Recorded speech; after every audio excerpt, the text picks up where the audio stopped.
It's an enormous honour to address your Lordship's House and my noble lords for the first time in introducing today's debate on the future of the steel industry. I would like to start by thanking all those who have welcomed me, Garter King of Arms, the Clerk of the Parliaments, Black Rod and their excellent teams, and the doorkeepers, who have already had cause to gently shepherd me in the ways of the House, for the misdemeanour of trying to take notes when I came in below the bar to observe noble lords at oral questions. I've heard much about the civility and respect in this House, and these values are important to me.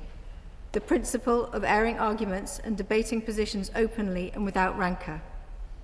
I would also like to thank my supporters last week, my noble friends, the leader Baroness Smith of Basildon and Baroness Armstrong of Hilltop, and the support of the front bench team, in particular my noble friends Lord Leong and Lord Collins of Highbury and the Chief Whip, Lord Kennedy of Southwark. I pay tribute to my predecessor, my noble friend Baroness Jones of Whitchurch, for her tireless work in enshrining rights for decent work and embedding online safety rules amongst many other areas. Yeah. I'm stepping into very big shoes. On the face of it, there is perhaps not so much that links my journey to this place with the steel industry. Perhaps, though, the common thread is the importance of public and private sector working together, and the importance of ensuring our economy is providing decent jobs for all. For almost 2 decades, I've worked in the private sector and in development finance. Latterly, with British International Investment, the UK's development finance institution, we focused on the dual mandate of providing a return to the taxpayer with measurable development impact.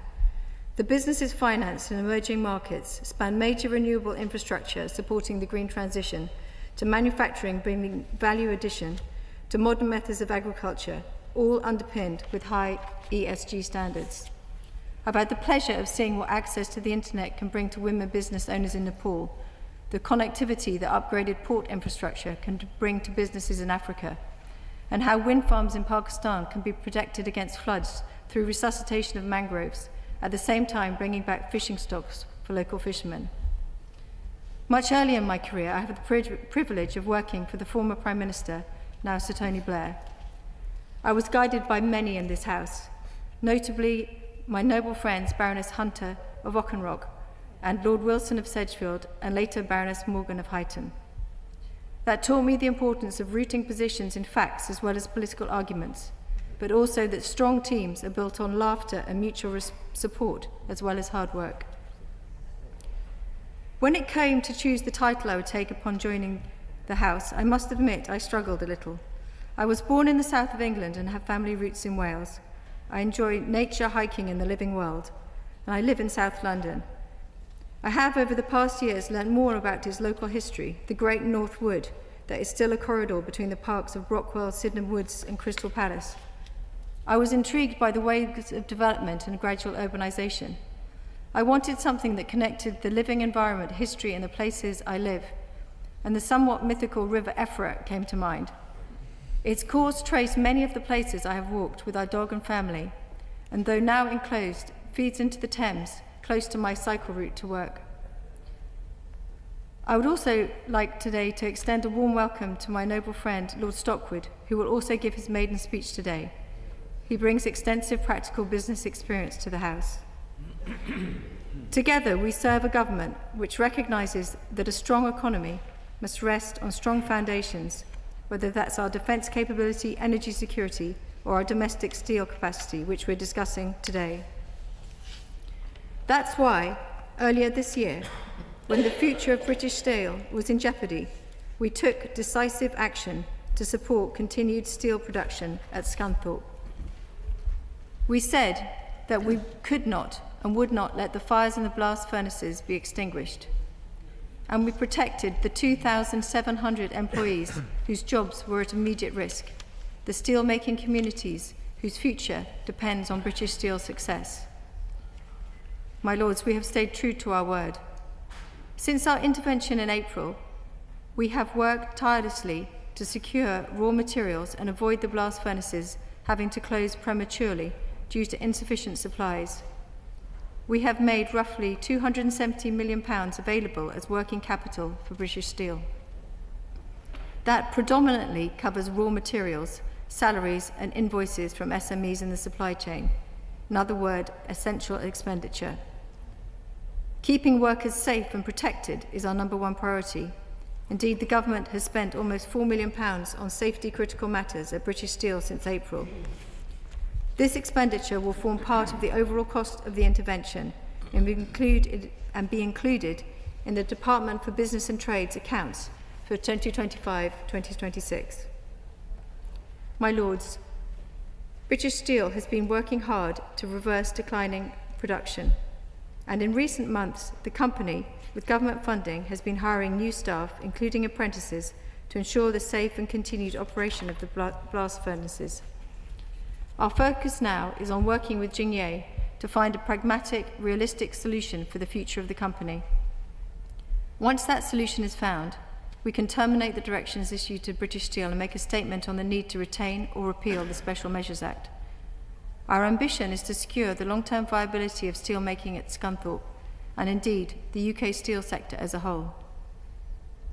That's why, over the last few months, we have been putting in the hard work to set this key industry up for long-term success. That very much includes the economic prosperity deal we secured with the United States. As a result of that deal, the UK is the only country in the world, the only country to benefit from a preferential 25% rate on steel and aluminium exports to the US. This gives companies like British Steel a 25% advantage over the competition, and it strengthens our reputation as a trusted supplier of high-quality steel and aluminium for global markets. Of course, we know one of the principal reasons why our steel industry has struggled these last few years is because of global excess capacity, countries choosing to flood the market with cheap steel in a bid to quash healthy competition.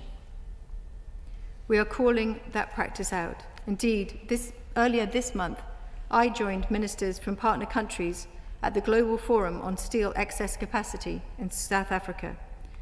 The UK's lobbied hard to develop a comprehensive framework for joint action to address global steel excess capacity by June of next year, and that's something my ministerial counterparts have agreed to. We must continue to act multilaterally. On the 7th of October, the European Commission proposed a new steel trade measure on imports to replace their current steel safeguard. They will need to take this proposal through their legislative processes, member states, and through engagement within the WTO and with their free trade agreement partners, including the UK. I wish to reassure members of the House, the sector and steel communities that we are taking this matter extremely seriously, and we are determined to find a solution. We will always defend our critical steel industry and have already engaged the EU at ministerial and official level to understand the details of this proposal. It's vital that we protect trade flows between the UK and EU, and we hope there is a way to work with our closest allies to address global challenges rather than adding to our industry's woes. We reserve the right to take any action in response to any changes to our trading relationships. The Minister for Industry spoke to representatives of the steel industry on the 9th of October to listen to their concerns and reconfirm that we will do everything in our power to support a resilient and forward-looking steel sector. Closer to home, we have been creating the right conditions for the UK steel sector to thrive. We're reducing electricity costs for steel producers by increasing network charge discounts through the British Industry Supercharger.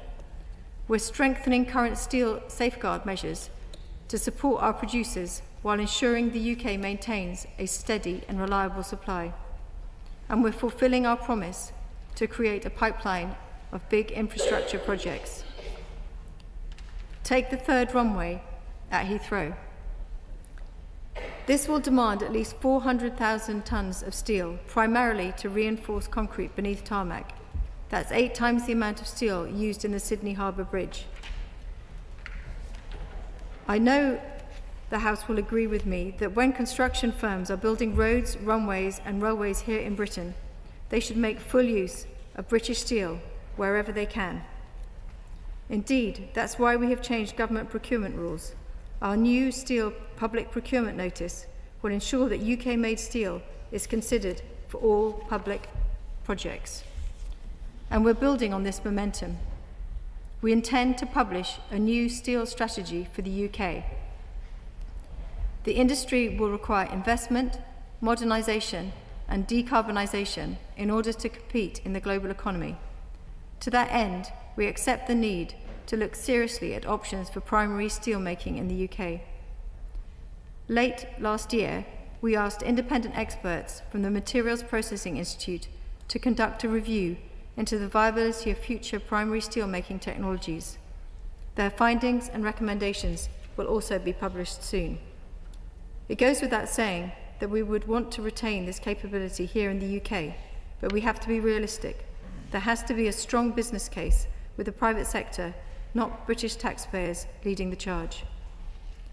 Our steel strategy will cover this and the additional steps we intend to take in creating the pro-growth business environment for UK steel. We do not underestimate the scale of the challenges facing the steel sector today, whether that's in costs, competition, or climate change. We can't promise to solve all these challenges overnight, but equally, this government will never watch from the sidelines. We will always be on the pitch. We've shown that in our intervention at British Steel. We've shown it in the actions we're supporting with Liberty Speciality Steels, where we're supporting the official receiver to find the right buyer who can offer the right support for the workforce and the company. And we've shown it too in a much improved deal we've secured for workers of Port Talbot, a deal delivered alongside £500 million of investment from government to support their transition to a low-carbon electric arc furnace. With the government committed to fixing the foundations of our economy, we will ensure that our steel sector plays a vital role in Britain's future. I beg to move. Congratulations to the noble lady on her maiden speech. The question is that this motion be agreed to. My Lords, I am delighted to be following our newly appointed peer and minister, my noble friend, Baroness Lloyd, and I am most grateful to the usual channels for allowing me to do so. It is quite something to be standing at the dispatch box to make one's maiden speech, never having been a parliamentarian before, and to do it so skillfully and eloquently. My noble friend has had a stellar career to date in a wide range of jobs, here and overseas, where people cooperate, deals are made, and business gets done. And she will bring all that wealth of experience to her role in your Lordship's house. I was my noble friend's, or even Lloydie's, as she was then, first boss. She is one of our Guildford Three, along with James Pennell and Tim Allen. Close school friends, ferociously intelligent, who from 1990 came at various periods in their university holidays to work in Tony Blair's office as researchers.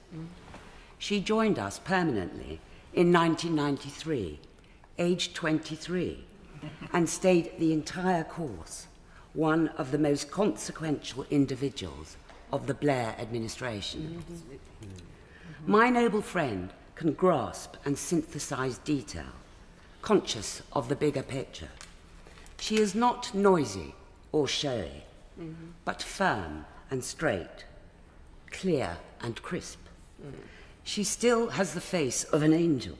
But she also has, and I hope I can get away with it in this debate, balls of steel. The late Baroness Macdonough's famous prerequisite for success in politics. We have all been on the end of my noble friend's withering look, including many times Tony Blair, who said of her that, most of all, she was so transparently honest and fair to everyone that she exerted a calming influence on the madhouse. She will very soon discover that this house is of a very different order to that one, as I myself learnt in the British Steel debate on Saturday, April the 12th this year, when I was a very new member of the House, and when the commitment to today's debate was made. I was pleased then that the government acted so decisively on what became a historic day. It was the first time I had been present for a debate in its entirety, and, like me, my noble friend will come to appreciate the depth and spread of knowledge of our noble lords and the dignified and respectful nature of our exchanges. I advise my noble friend to listen to the many experienced people on all sides of the House. Some she may disagree with, but she will learn a lot from them, as they will surely learn from her. My own contribution to this debate is not born from steel expertise, although I am familiar with the industry's vital importance through my work at BP and Anglo-American, and my association with Tata Steel when I was working at the Royal Academy of Engineering. I have declared these interests in the members' register. The deal the government struck with Tata over Port Talbot last year, as my noble friend has said, 500 million of investment to support the transition to electric arc furnaces, better terms for workers, 50 million investment in the local community to help people learn new skills and support the supply chain. This has ensured the site's long-term sustainability. My noble friend Lord Murphy will, in his own inimitable way, advocate much better for Port Talbot than I. I was very pleased this Act was passed with such strong cross-party support in April. I was proud this House recognised the urgent need to safeguard national capability, as well as thousands of skilled jobs in Scunthorpe, the UK's only remaining production capacity for making primary or virgin steel, essential for infrastructure, defence and energy projects. The Act extended beyond just saving the steelworks. It also began to set out a clear long-term vision for ensuring the UK retains its sovereign capability. As many noble lords have argued before, reliance on a volatile global supply would expose the UK to significant economic and security risks. I commend the government for standing up for UK steel making and seeking a pragmatic commercial solution that supports decarbonisation, safeguards taxpayers' interests and protects jobs, up to 34,000 direct jobs and 42,000 in the supply chain. I was cheered to read recently that British Steel is enrolling its first apprentices in over 3 years. As I've said, I've spent much of my working life in the engineering sphere, and I will always advocate for it. Engineering is essential in steel production, and in turn, steel is the backbone of civil engineering. The relationship is symbiotic. The steel industry is not just a supplier of raw material, it is a driver of engineering progress. Regions with strong steel industries often become hubs of engineering excellence, fostering apprenticeships, innovation and advanced manufacturing. I used to do a talk in schools entitled Naked in a Field to highlight the prime importance of engineering. I could have said the same in relation to steel. Without either of them, there would be no buildings, bridges, skyscrapers, railways, no wind turbines, pipelines, factories, machinery or tools. Steel's essential integration into every major engineering discipline makes it vital to national development, technological innovation, and the transition to a sustainable future. Steel will be essential in the precision engineering of the new generation of small modular nuclear reactors, especially the reactor pressure vessel. The industry supports a highly skilled engineering workforce, including metallurgists, structural, mechanical, electrical and chemical engineers, mechanical designers and process engineers. The Royal Academy of Engineering has in place R&D partnerships between academia, government and the steel sector. I warmly welcome this government's commitment to supporting the future of our steel industry. And while I understand the phrase, considering all options during this process of consultation, I urge ministers to come forward sooner rather than later with their promised steel plan and its place in the government's 10-year industrial strategy. Many present and future engineering jobs depend on it. I am looking forward to hearing from my noble friend Lord Blackwood, today's other new minister, also making his maiden speech from the dispatch box. Stop, I beg your pardon. Stockwood. I beg your pardon, Lord Stockwood. I beg your pardon. Today's other new minister, also making his maiden speech from the dispatch box. I do not know how it works when a minister closes a debate with his maiden speech, but in lieu of anyone following him to recognise his first outing, I warmly welcome the noble lord and know that he will be a tremendous asset to our house, as will my noble friend. Very good. My lords, I rise swiftly to join with the noble Baroness, Lady Hunter of Auchenrioch, just to join with her in congratulating the noble Baroness, Lady Lloyd of Effra, on what I thought was a magnificent maiden speech.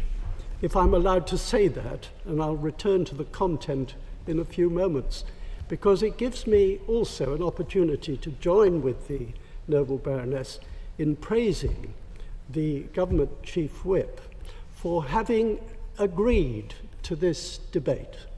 It's important to remind ourselves of how this has all happened and evolved. But certainly, I just say this to the noble Baroness, Lady Lloyd of Effra. She has a very impressive record of service. In particular, a great deal of knowledge about the issues which she's going to face in office. She has an unrivaled opportunity to bring substance to the promises that were made at the last election. And I think everyone will wish her well in fulfilling the destiny that Baroness Hunter of Auchenroch prophesied for her, although I'm not sure that she will be happy with one or two of the other comments which the noble Baroness mentioned about her background, of which I was completely unaware. But I must say, I loved her tribute to the river network that London is proud to have. And I think they will be raising a glass in the Effra in Brixton tonight to praise what was an outstanding contribution to this debate. Well, back to where we have come from. I just say to the government chief whip, when we look back at what happened on that Saturday, the 12th of April, when the noble Lord Fox and I wound up a debate, I with moving an amendment for a sunset clause, and Lord Fox in moving an amendment to have a debate in both houses of Parliament. And I do praise the government chief whip, and I thought it was the House of Lords at its best that Saturday, of responding so positively to the fact we need this debate. And I'm just sad the other place is not having what had Lord Fox's amendment been accepted, would have been a debate also on this subject, because we really could not envisage that so little has happened to bring about the steel strategy, which was referred to by the noble Baroness. And in a way, this debate is not well timed, although we all thought it would be, because we have yet to receive the steel strategy. Where is it? It was referred to as a concept by the noble Baroness in her speech, but it's now over 6 months since we last debated the steel industry special measures. bill, which became an act that very day. And there have been 6 months of delay, drift, and indecision, which I believe is a direct result of the government's inability to get a firm grip on a serious situation. So where is the plan? We've been promised and promised again a comprehensive steel strategy, and yet we're still waiting. So just let's go briefly through the timeline. In December 2024, the then Secretary of State for Business, Jonathan Reynolds, told us that the government would publish a steel strategy by spring this year. It would, he said, and I quote, look seriously at the options to improve steel capabilities across the whole supply chain, including primary steelmaking in the UK. And as a result, when we came to debate this emergency legislation on the 12th of April, we tabled that sunset clause, and we were told by the then Secretary of State that it was unnecessary. He said, and I quote, "I do not want these powers for a minute more than is necessary." Well, my lords, it's now October, and I must ask, when precisely will these powers cease to be necessary? Between February and March this year, the government ran a consultation on the strategy. By July, we were told that it would be published later this year. Then, in response to a written question on the 4th of September, the government repeated the same refrain, later this year. My lords, here we are deep into October, and no hint of any such strategy has yet emerged. We really need to see this strategy. I understand from meetings we've been holding on these benches with those affected that there was an opportunity for the new Secretary of State to chair the body that would evolve the steel strategy last month. But then at the last moment, the meeting was postponed, and the meeting has still to take place. Now, I just say this, when the Conservative Party was in government, we demonstrated a clear and practical commitment to British steel industry, Britain's steel industry, not through slogans or sound bites, but through targeted investment and partnership. It was a Conservative government that provided the £500 million grant to support the transition to electric arc furnace production at Port Talbot, already referred to by the two previous speakers, which I believe was a forward-looking measure designed to secure jobs and ensure that British steel remains competitive in a constantly changing global marketplace. The government must surely recognise that nationalisation is simply not sustainable, especially in its current form. British Steel was losing around about £700,000 every single day, and it's now the taxpayer who are going to have to shoulder that burden. According to Sky News, the cost of full nationalisation is estimated to be between £4 and £5 billion, an extraordinary sum by any measure. The Office for National Statistics has provided the first official assessment of the impact of this decision on public finances. Its analysis makes grim reading.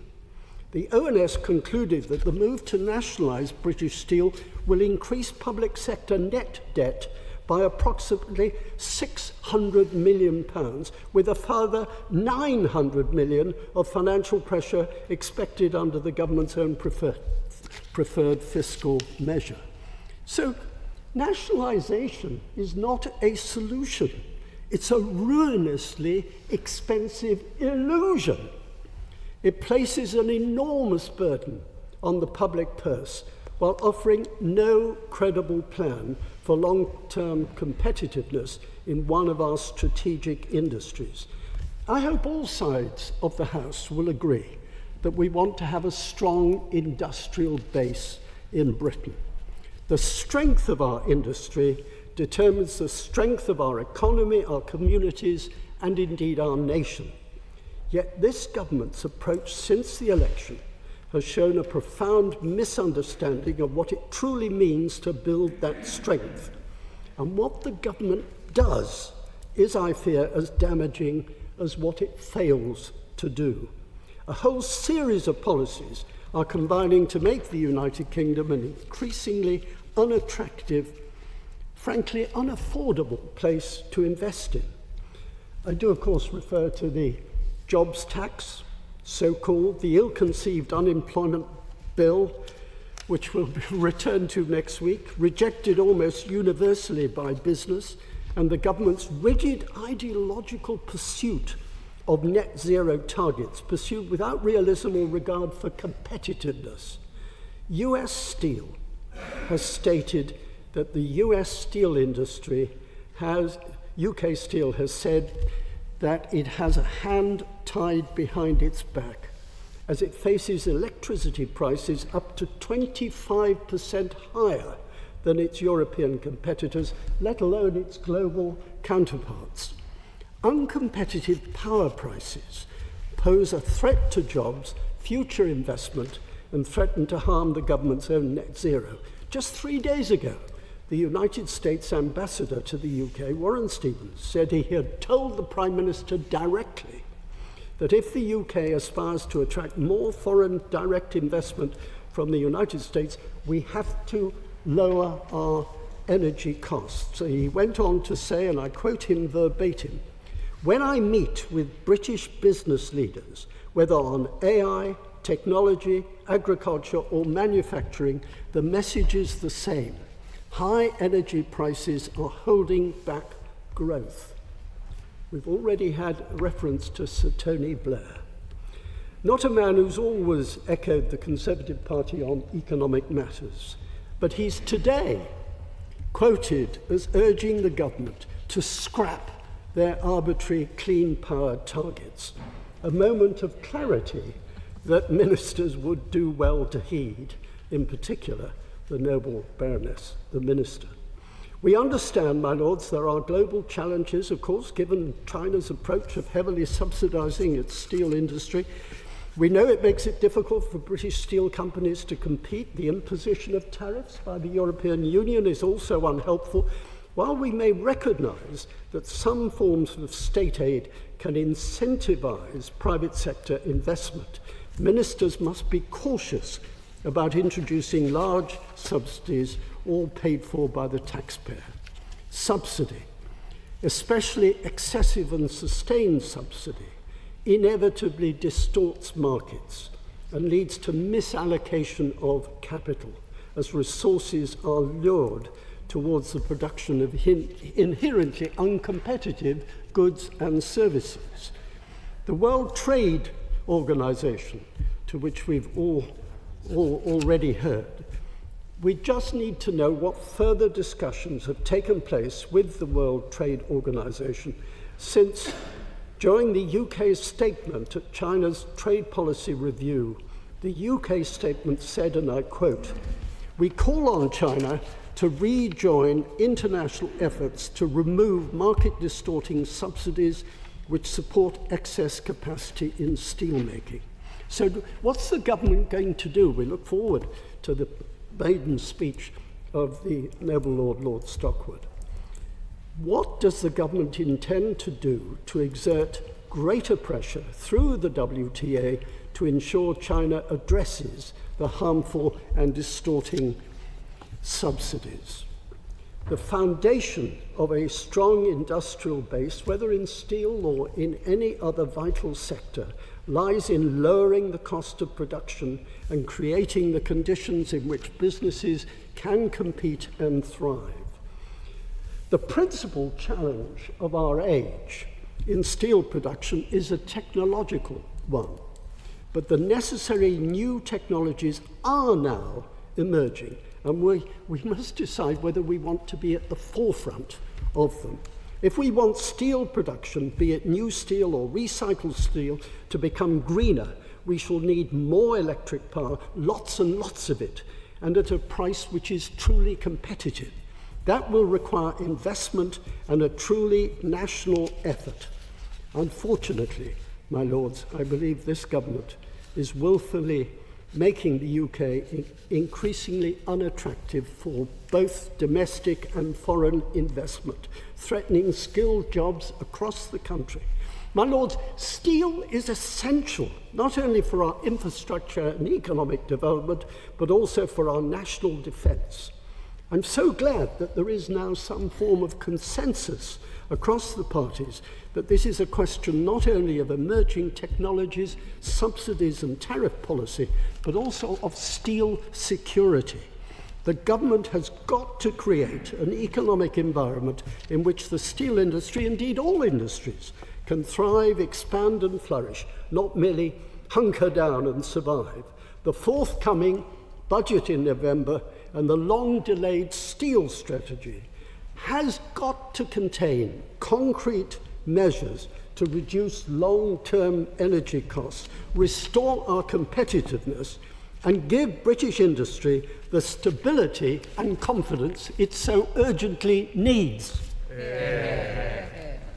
My lords, could I join Baroness Hunter of Rocks and Lord Hunter Wirral to welcome Baroness Lloyd of Efrath to her rightful place here in your Lordship's house, and we look forward to your continued public service, and I also look forward to Lord Stockwood's maiden speech, but also in closing the debate, because it is a very important debate, and it's a privilege for me to contribute to today's debate on the 6-month review, as we heard earlier, as suggested, which was requested by my close friend and colleague Lord Fox, on the Steel Industry Special Measures Act 25. For me, it's not just about industrial policy, it's personal.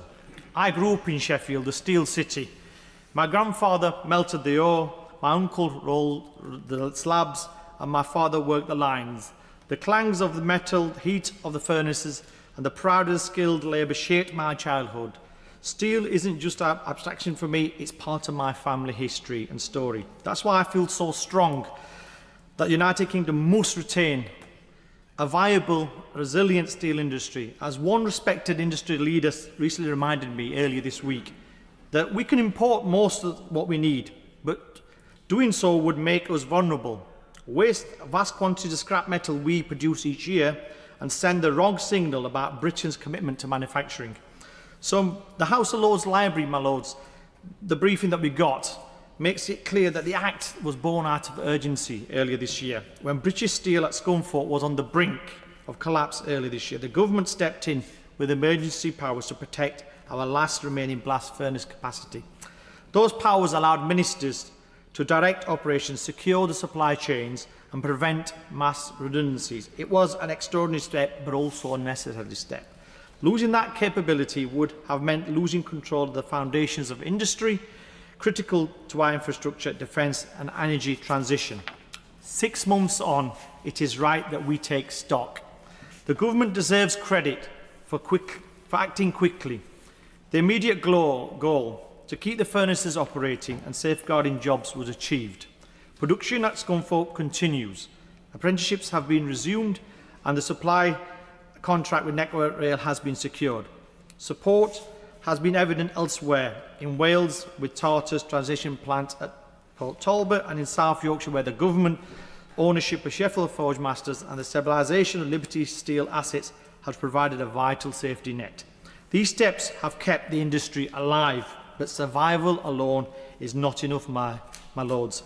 We now need a clear plan of recovery, competitiveness and long-term renewal.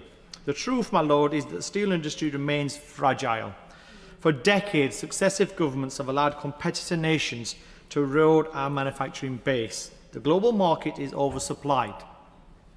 Prices are weak, and energy costs, as we've heard earlier, are punishing, often 20 to 25% higher than in France or Germany.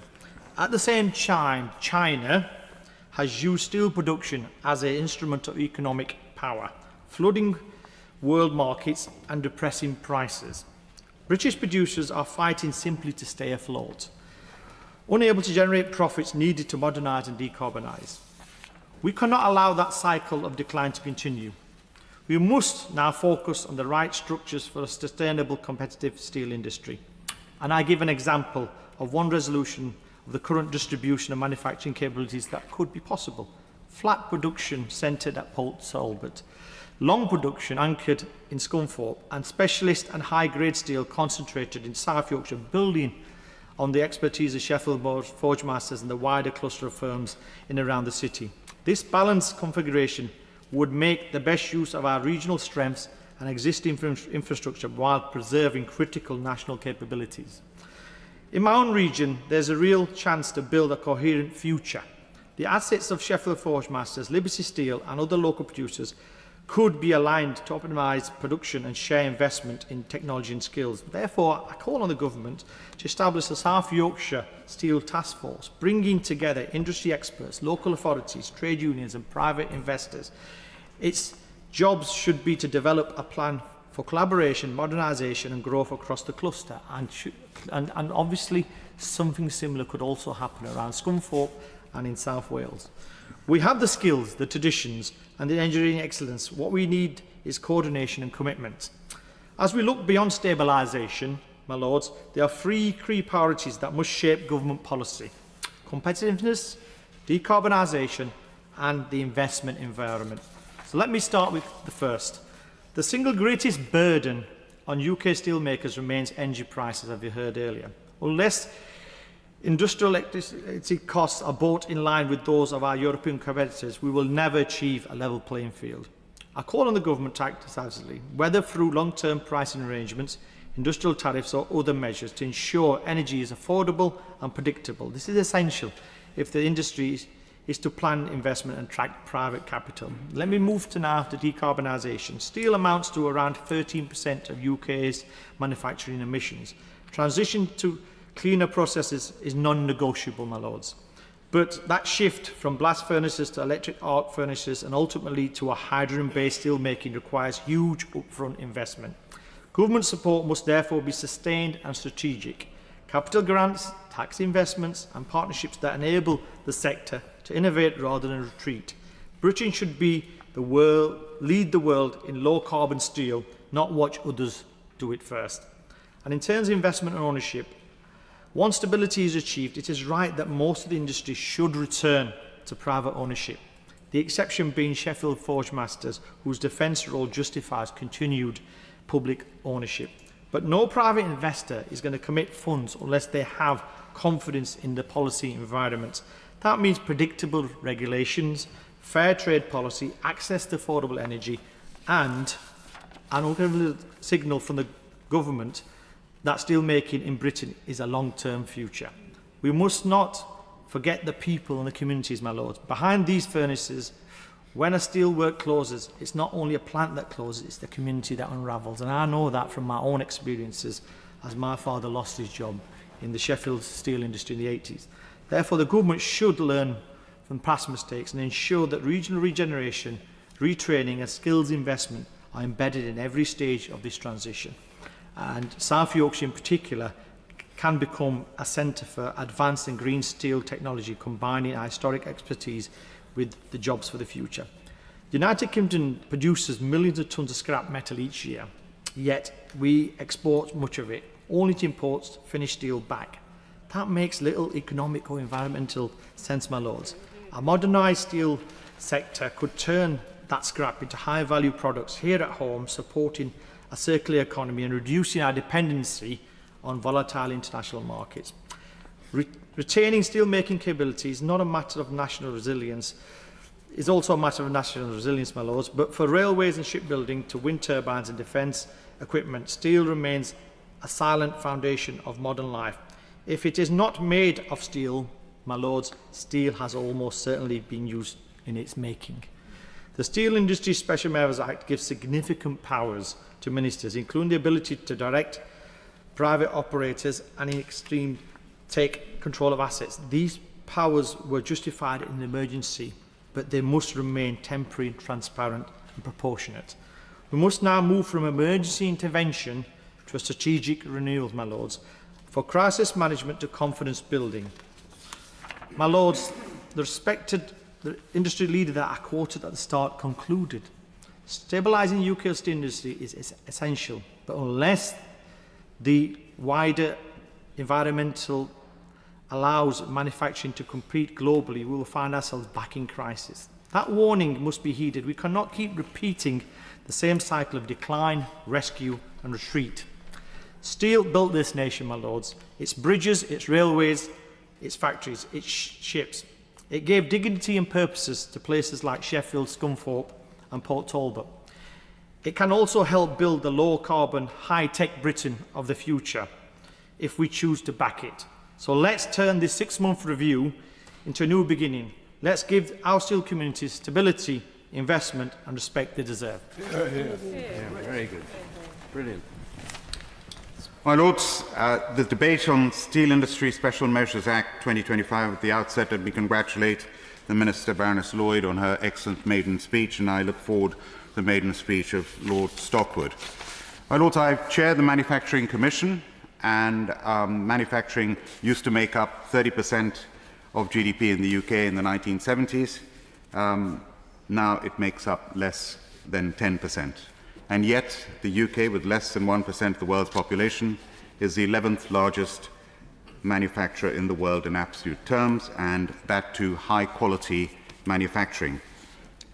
Steel, of course, when you think of manufacturing, is as large and heavy-scale manufacturing as you can get. My Lords, I come from the smallest minority community in the world, the Zoroastrian Parsis. There are just 100,000 of us in the world, and I would say we came as refugees from what is today Iran in Persia over 1,000 years ago and settled in India, a country that gave us refuge, and now there are just over 50,000 Parsis in India, 5,000 here in the UK. And the Parsis have excelled in just about every field, including in industry, and the most famous industrialist in India, I would say, is Jamshedji Tata, the founder of the Tata Company. The Tata Iron and Steel Company was founded by Jamshedji Tata and established by Sir Dorab Tata in 1907, and it started producing steel in 1912. When this idea was put forward, a British official said, "I will eat every pound of steel rail they succeed in making." Well, he certainly ate his words. And today, Tata, as a group, is a valuation is over $500 billion, one of the largest conglomerates not only in India but in the world, and of course here in the UK, owners of Tata Steel and of Jaguar Land Rover. We have a situation in the UK where the steel industry, as speakers before have said, has struggled to be competitive with all the headwinds against it: tariff uncertainty, high energy costs, the decarbonisation challenges of steel. China, let's get this into context, dominates global supply of steel. 54% of steel is produced by China in the world. And to put it into context, the UK produces 5.6 million tonnes, 0.3% of the world's total. We've got to get this in context. And there has been a surplus of steel in the world, which has pushed down steel prices. And then on the other hand, we've had the energy prices, which have rocketed after Putin's invasion of Ukraine in 2022, when I was president of the CBI, and during my tenure that took place. And now, as chair of the International Chamber of Commerce here in the UK and regional coordinator for Europe, we're witnessing the trade wars, and the ICC, being the largest business organisation in the world, with trade at its focus, is at the heart of these tariff and trade challenges that we face. And here in the UK, right up front, we've got the 25% tariff on all steel imports. Our normal tariff is at 10%. Please note that that is 5 times higher than our tariff was with the United States. It was just 2% either way. And it is completely irrelevant for us to have any tariffs increases at all with the United States, because we have £60 billion of exports, £58 billion of imports from the United States in goods. That's balanced. And in services, we have £130 billion of exports, about £50 billion of imports. We have a services surplus, but there are no tariffs on services. So as it is, it's unfair for us to be imposed any tariffs at all, but there we have it, the 10% baseline and the 25% on steel, and that 25% has been increased to 50%. Where do we stand on this? May I ask the Minister when we close? are we going to be at 25? But then we were told we were maybe going to be at 0%. And then with President Trump's visit over here, we were hopeful that that 0% would be clarified. Where is our tariff going to be with the United States of America?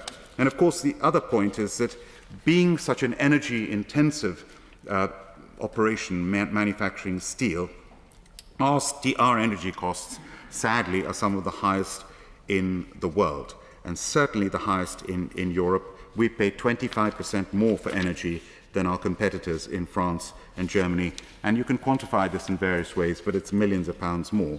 And on top of that, we've got decarbonisation. And steel, because of its process, is a significant contributor to greenhouse gases. It is responsible for over 13% of UK greenhouse gases emitted from manufacturing and 2.2% of the UK's greenhouse gases in total. And yet, the steel industry, as such, is only 0.1% of UK GDP. So decarbonisation is, of course, a priority. The steel industry is trying to do it. And it's also playing an important role because the steel produced is used in renewable energy infrastructure manufacturing, like wind turbines and solar panels. The blast furnaces at Scunthorpe were the only remaining virgin steel, primary steel plant left in the UK. And of course, this electric arc furnace method does have much lower carbon emissions, but of course that depends on what source of electricity that you're going to get.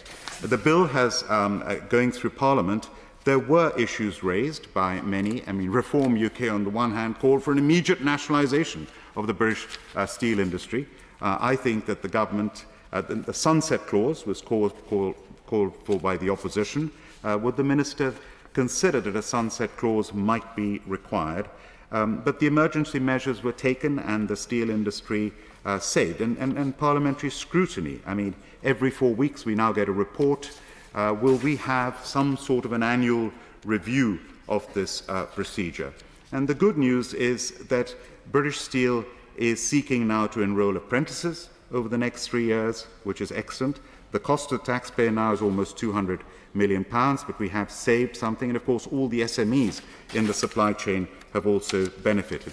Of course, noble lords before me have spoken about the steel strategy. Could I ask the Minister to confirm when exactly are we going to get this steel strategy? It was meant to be this year. Is it going to be early next year? When? We've had our industrial strategy, which is great news, which is excellent. And of course, this hopefully will establish a clear long-term vision and how we will achieve that vision, identify gaps, capabilities, investment decisions, and we're all looking forward to it. My Lords, the BBC claimed that the UK government was in favour of merging all the UK steelmakers into one organisation, not in favour of nationalising that entity. Can the Minister give any clarification on that, that sort of rumour that has been circulated? So with this measure, the Act that has been passed, the 2025 Act that we're debating now, it has prevented the closure of the Scunthorpe plant, which employs 2,700 workers. My Lords, when you come to Port Talbot, the Tata Steel plant, there is a great example of partnership between government and business, a £1.25 billion investment, of which the government has given a £500 million grant, moving to an electric arc furnace, which is going to be replacing the blast furnace. This will reduce emissions. Estimates are up to 90%, certainly 70%. It will secure 5,000 direct and supply chain jobs. It will align steel production with net zero objectives. But there will be temporary job losses. And could I urge the Minister to assure us that every help will be given in this transition period where any temporary job losses are avoided? And the extra energy costs, is there anything that we can do as a government to help our steel industry be more competitive? And then, of course, there's the challenge of the European Union, which I will come to in a short while. My Lords, with the output, 6.9 million tonnes, 33,000 jobs, and 2.5 billion in GVA. The tariffs are a huge issue, but can I just make the point about the public-private partnership once again and the subsidies? The con in all this, the pros and the cons, the con is this reliance on subsidies. Can the steel industry be self-sufficient without having to rely on the subsidies? When it comes to the European Union, the European Commission proposes a 47% cut in the tariff-free quotas. And is the UK going to be included within these tariff-free quotas? Because that would be a huge problem. And the steel clusters, the regional impact in Wales, in Yorkshire, in the Midlands, the regional regeneration and training, any transition causing local unemployment, we must avoid that at all costs. My Lords, the Company and Community Union launched a Save Steel, Buy British, seeking a level playing field. And when it comes to that, British Metals Recycling Association, they had their export flexibility and circular economy report. And I think this is very important because the UK metals recycling sector, which has just been referred to by the Noble Lord Mohammed before me, it contributes £9 billion to GVA, supports 2,000 businesses and 15,000 direct jobs. And it generates 11 million tonnes of ferrous scrap, but the UK consumes only 2.6. The rest of it is exported. Can we maintain export flexibility? Because at the moment there are bans to certain countries. Can we create a supportive environment so that this industry, which is vital to our steel industry? My Lords, I just want to mention that the Minister, in her excellent maiden speech, spoke about Heathrow. And of course, Baroness Hunter, in an excellent tribute. I would like to pay tribute to her tribute, which was very good. But the Minister mentioned the Heathrow third runway. I mean, that's going to require, according to my memory, 400,000 tonnes of steel, and that should be British steel being used in that. What is going to happen about Heathrow? I remember Sir Howard Davies sitting next to him when his commission recommended the third runway at Heathrow Airport. Correct me if I'm wrong, that was over a decade ago. We still haven't decided on which option to go for. I declare my interest. Surinder Arora is a close friend of mine and one of the country's great entrepreneurs. He'd put forward an option. Heathrow have put forward an option. Let's make a choice. Let's get that runway built as soon as possible. Look at Gatwick. Gatwick is now the second runway. I was always said we should not either Heathrow or Gatwick, both, and I'm delighted the government has done that. Let's make the decision with Heathrow as well. In India, when I was there just now with the Prime Minister, the announcement was made in India on the day we were in Mumbai that India is opening up its new Bombay terminal, 90 million passengers a year, in addition to the terminal it already has. Dubai Airport, if you go to, that's what we're competing with, and this is the greatest city in the world. We should have the best airport transport in the world as well. And before I conclude, the EU is the biggest customer of UK steel. 78% of all steel goes to the EU, and we've got to address this issue about the tariffs. Again, please could I request the Minister to give clarity on that. And the EU, on the other hand, the steelmakers are very happy, but the automakers in the EU are very worried because the tariffs are going to cause their prices to go up and cause inflation. So, my Lords, to conclude, the Tata Steel, the one point I want to make, everyone talks about Port Talbot, but if you look at the map of where Tata Steel are around the country, they're all over the country, in Hartlepool, in Sheffield, in Corby, in Imperial College, and in North England, East England, in Swansea, everywhere.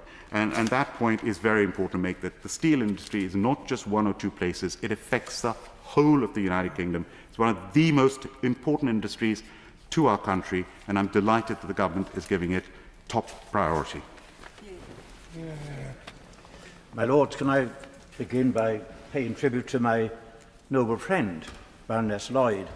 It was a very elegant speech, but it was a very immodest speech, because I know from my experience in Tony Blair's government that she played a pivotal role in the machinery of government and in the way in which Tony Blair's government had all those successes.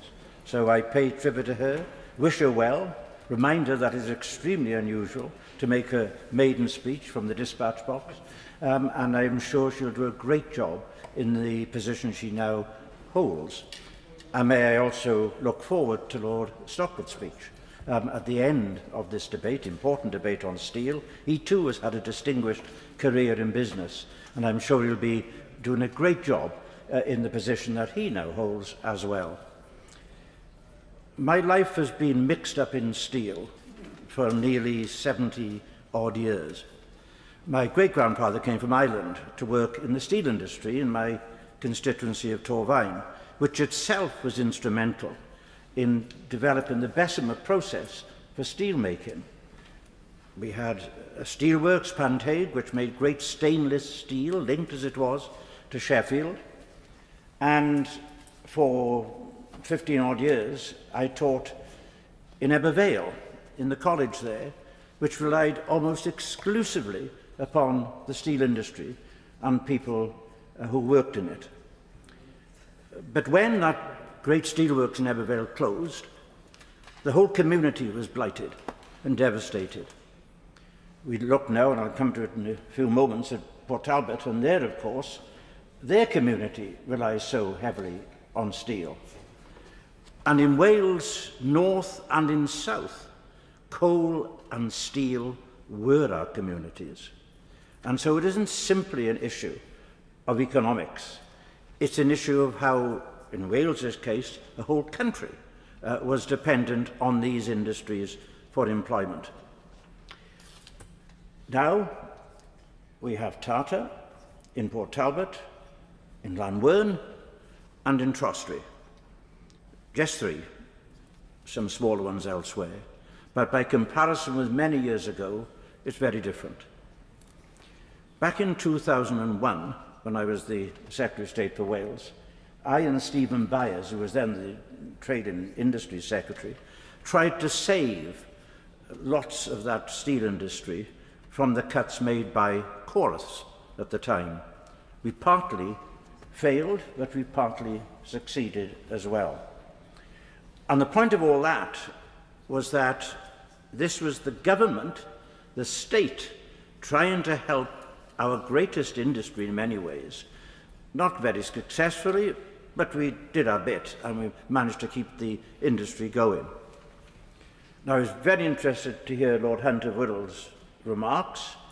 Over 30 years ago, I shadowed him when he held the job as Secretary of State for Wales. And he, of course, will know how important steel is to the Welsh economy and community. He referred quite rightly to the contributions that his government made before the general election, £500 million towards investment in Port Talbot, the conversion to electric arc, and I and others welcomed that. I would have preferred for the blast furnaces to have stayed open, but Tata had made his decision and indeed started closing those blast furnaces on the very day that the general election was called. However, the future of Port Talbot, I think, is safe in a different way, and that eventually 5,000 jobs will come with the development of the electric arc furnace and the rest of it in Port Talbot. The other point that's been very well made is that it's not just about the physical business of the industry, the plant itself, but what happens to the people who have now been displaced in Port Talbot as a consequence of the change of direction. And I'm glad to say that this government and the Welsh government together have put in proposals, over £80 million, I think, to ensure that people are retrained, that there are new jobs, new businesses, and so this transition from what was then to what is to be in Port Talbot is in fact considerable. I have some sympathy, incidentally, with the points Lord Hunt made about the cost of energy. It is something, however important it is in terms of our environment, it is something that is causing us grave difficulties in the world competitive market. And I just want to say something about the current position in Port Talbot and indeed in Llanwern and Trostry, which has changed in the last few weeks. At one time, when the plants closed for Christmas, they closed for 2 weeks. They are now closing for 5 weeks. That has meant a reduction of some 65% in the income of those who rely on the steel industry in those towns. That's very unfortunate, and it largely results, it seems to me, from two things. despite the fact that we are going to benefit so far as the United States is concerned with regard to tariffs, the effect worldwide has meant that China and Vietnam and other countries have dumped their steel into our country.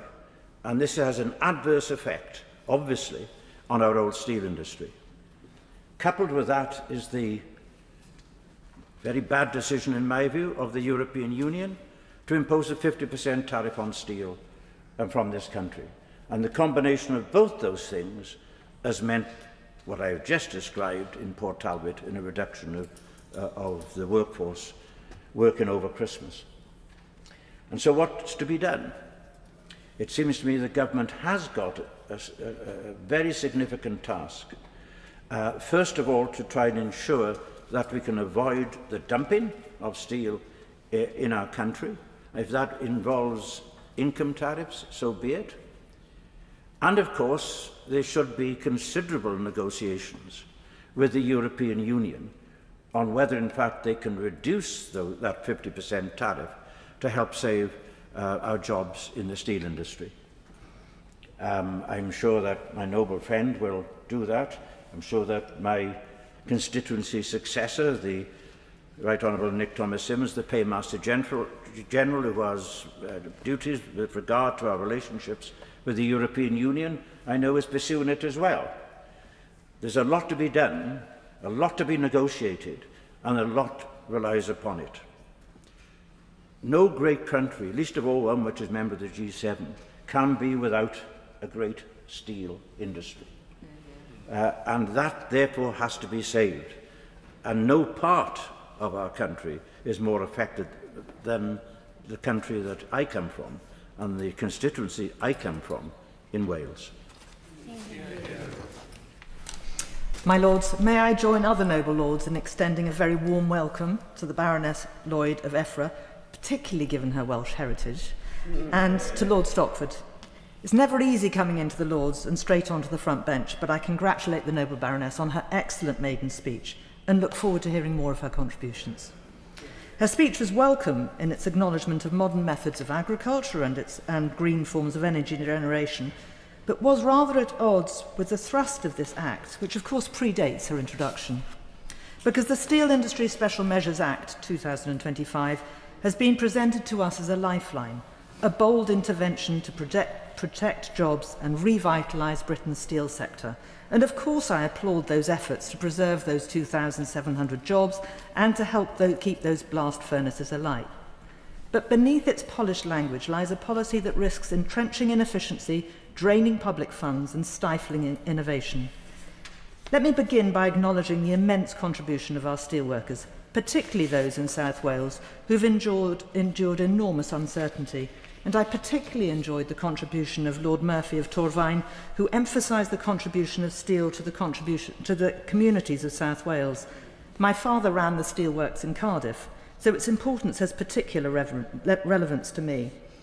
I visited Port Talbot site in the summer, but I got the impression from them that the £80 million grant that we agreed for retraining is not actually yet being spent. The recent decision by Tata Steel, as Lord Murphy has already alluded to extend its Christmas shutdown across the Port Talbot, Trostray and Llanwern sites is to be regretted. It will have devastating consequences.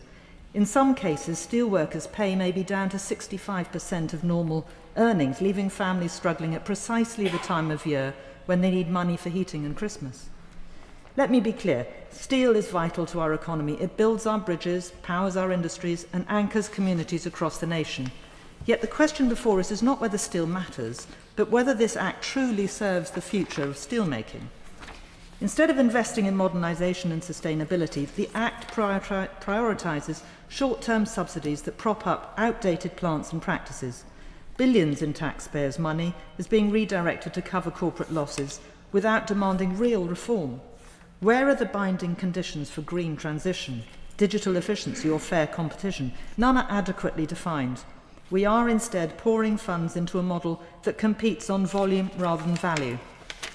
I am proud of the previous Conservative government's commitment to low-carbon steelmaking with the plan for an electric arc furnace at Port Talbot, a £1.25 billion project part funded by a £500 million Conservative government grant, and I'm grateful to Lord Billamoria for acknowledging this. It is indeed a crucial step towards low-carbon steelmaking, with the potential to cut emissions by up to 90%, sustain 5,000 Welsh jobs, and many more in the supply chain. One day, of course, I hope that the electricity on the site will be generated by nuclear power. Only the Conservative government had the foresight to enable all this to happen, and it is to be genuinely hoped that the current Labour government will have similar foresight in their upcoming siting policy for new nuclear advanced technologies, which could be very relevant to Port Talbot. Furthermore, this legislation dangerously centralises decision-making in Whitehall. By granting extraordinary powers to the Secretary of State to override environmental and labour standards in the national interest, it sidelines local communities and weakens accountability. Steel towns like Scunthorpe deserve consultation, not merely patronage. This is not industrial strategy, it's industrial nostalgia. Britain cannot build its manufacturing strength by reviving a 20th century model in a 21st century economy. Without a clear path towards low-carbon steel production, research partnerships, fair international trade policy, the Act will leave us less competitive, not more secure. We should instead be channeling more funds into innovation, electrified blast furnaces, circular recycling schemes, and collaborative regional hubs that link industry with universities. That is how we build resilience, not through subsidies that delay the inevitable reckoning with global change. My Lords, patriotism is not blind loyalty to failing structures. It's the courage to reform them. We must craft policy that supports both innovation and inclusion. The Steel Industry Special Measures Act 2025 does neither. Let's reject complacency, demand accountability, and champion a truly modern industrial strategy.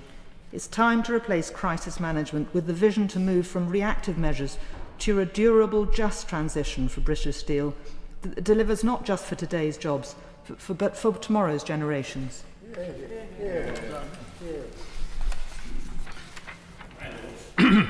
I'd like to join in the general congratulations of the House to Baroness Lloyd. Congratulations on her new appointment and congratulations on what was an excellent maiden speech. I've known Liz for something like 30 years.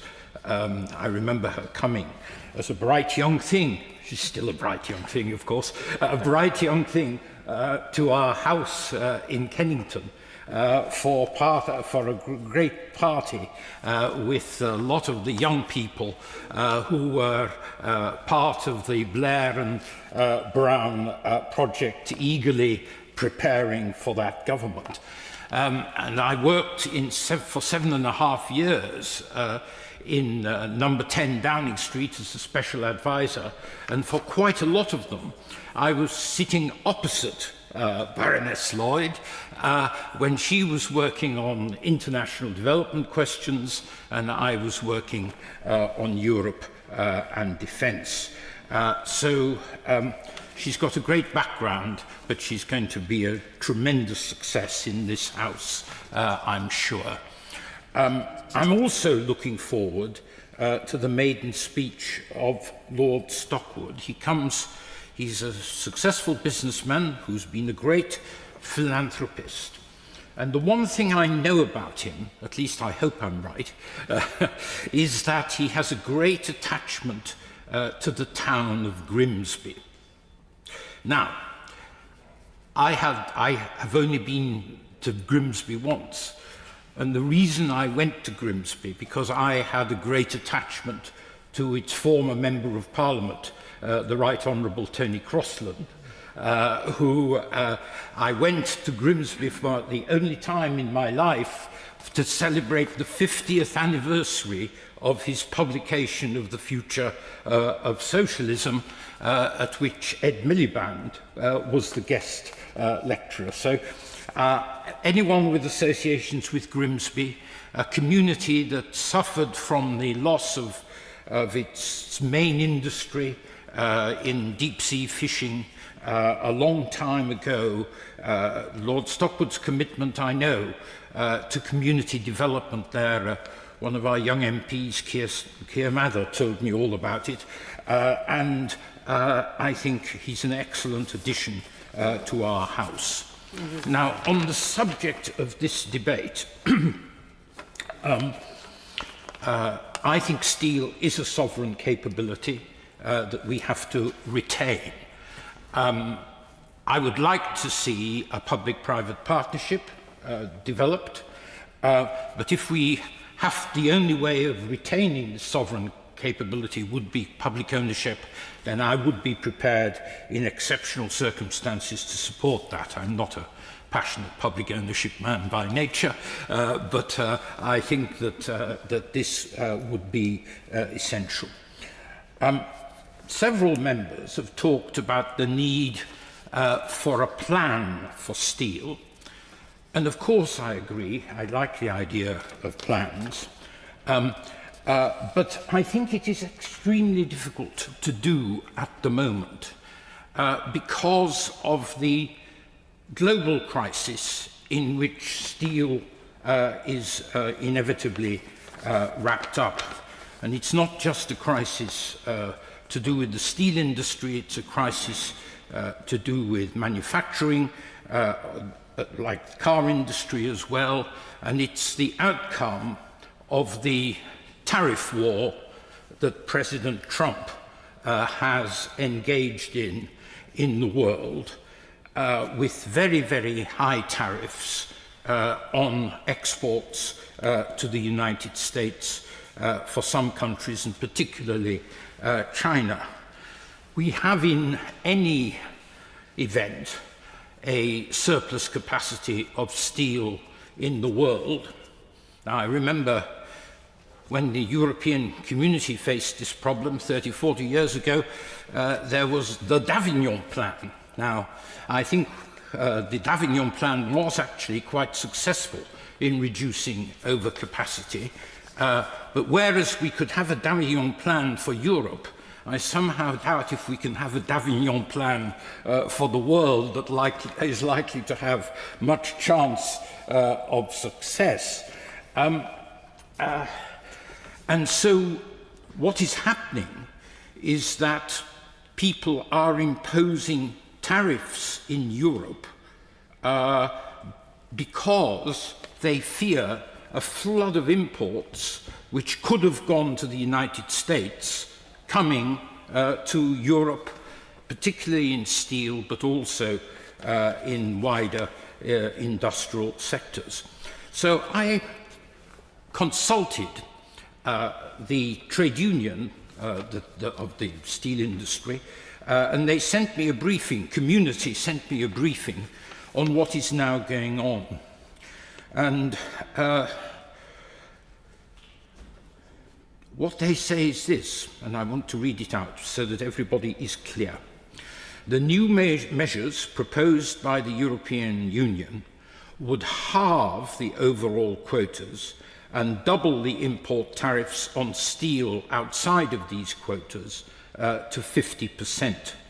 In addition, Europe's plans for stricter traceability requirements to specifically target countries that are producing too much steel and undercutting EU producers may be a problem.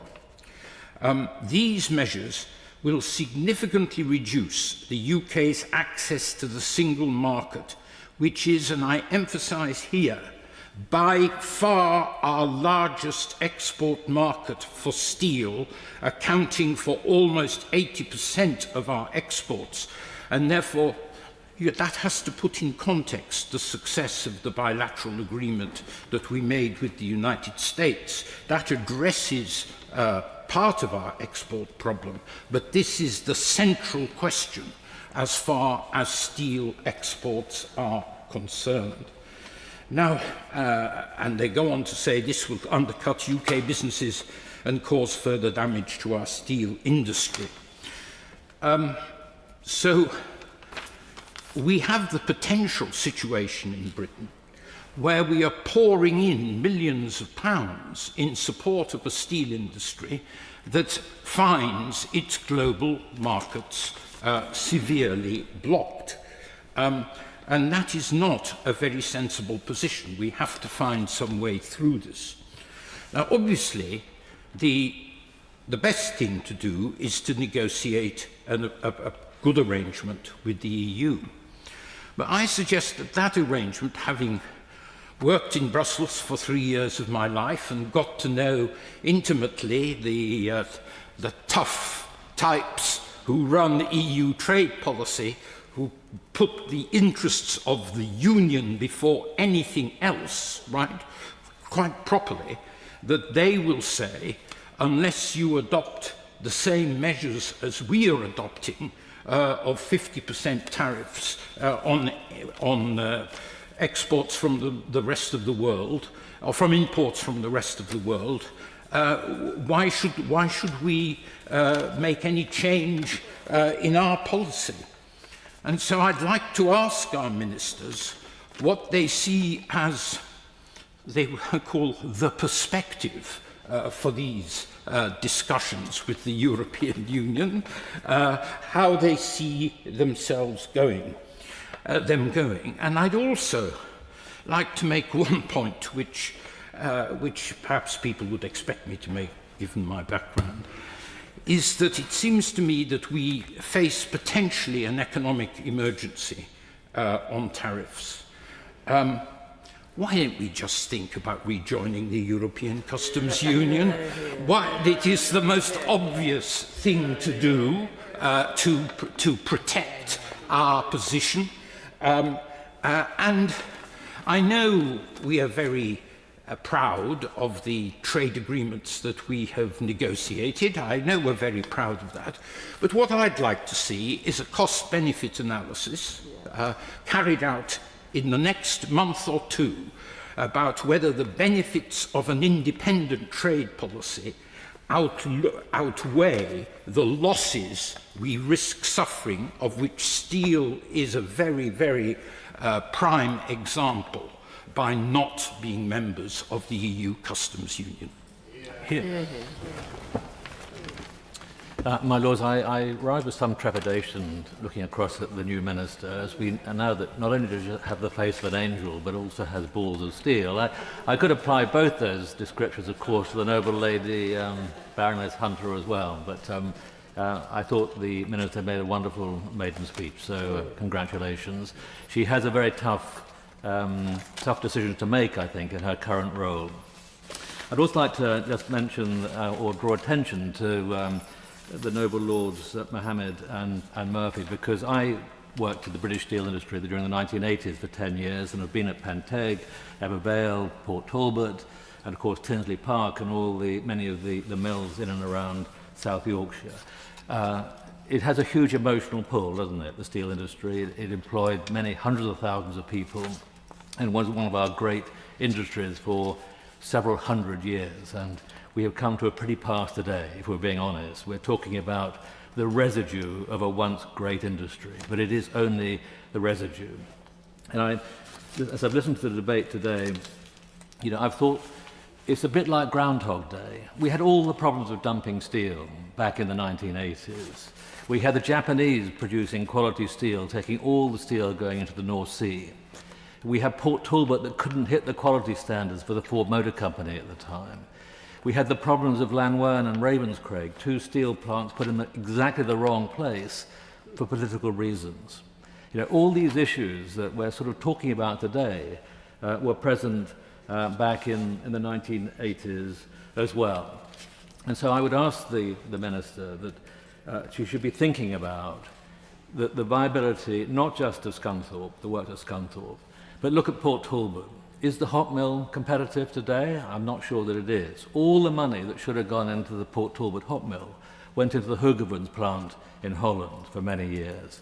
Is it viable that we should be producing hot rolled coil at Port Talbot and shipping it up into North Wales, into the coating plants at Shotton? That's 250 kilometres. These issues that probably amount to 10, 20, 30 pounds a tonne, something like that. These are, in the world of competition that we're in, these are big issues. And at Rotherham and at Stockbridge, with Liberty Steel totally undercapitalised, are we putting the investment into those plants? I mean, one of the tragedies of British Steel in the old days was that we were the inventors of continuous casting, and yet the slowest to adapt and use continuous casting in Europe. And then turning to the Scunthorpe, we are putting all our eggs, it seems to me, into the electric arc bucket. Can we produce the right quality of steel from electric arc furnaces? Do we need to have primary steel production in the UK? I don't actually know the answer to those questions, but I hope that in the plan that is produced, we will have those answers. And it is no good, I think, the Minister saying that we're going to build a third runway and we're going to have all these construction projects. If we're setting up Scunthorpe to produce rebar, we can forget it. There is no competitive advantage we have producing low-grade, low-quality steel for reinforcing bar. If there is a future for the British steel industry, it has to be in higher quality, special steels. That may be that rail is one of those products, but again, I'd like to have confirmation that if we do move to electric arc steel, that we can produce the qualities required for high-speed rail. But underlying all of this, and we can't escape this, is energy prices. If our industrial electricity prices are 25% or more higher than Germany and France, and where American and Chinese electricity costs are, we are 4 times their costs, then we cannot compete on this basis.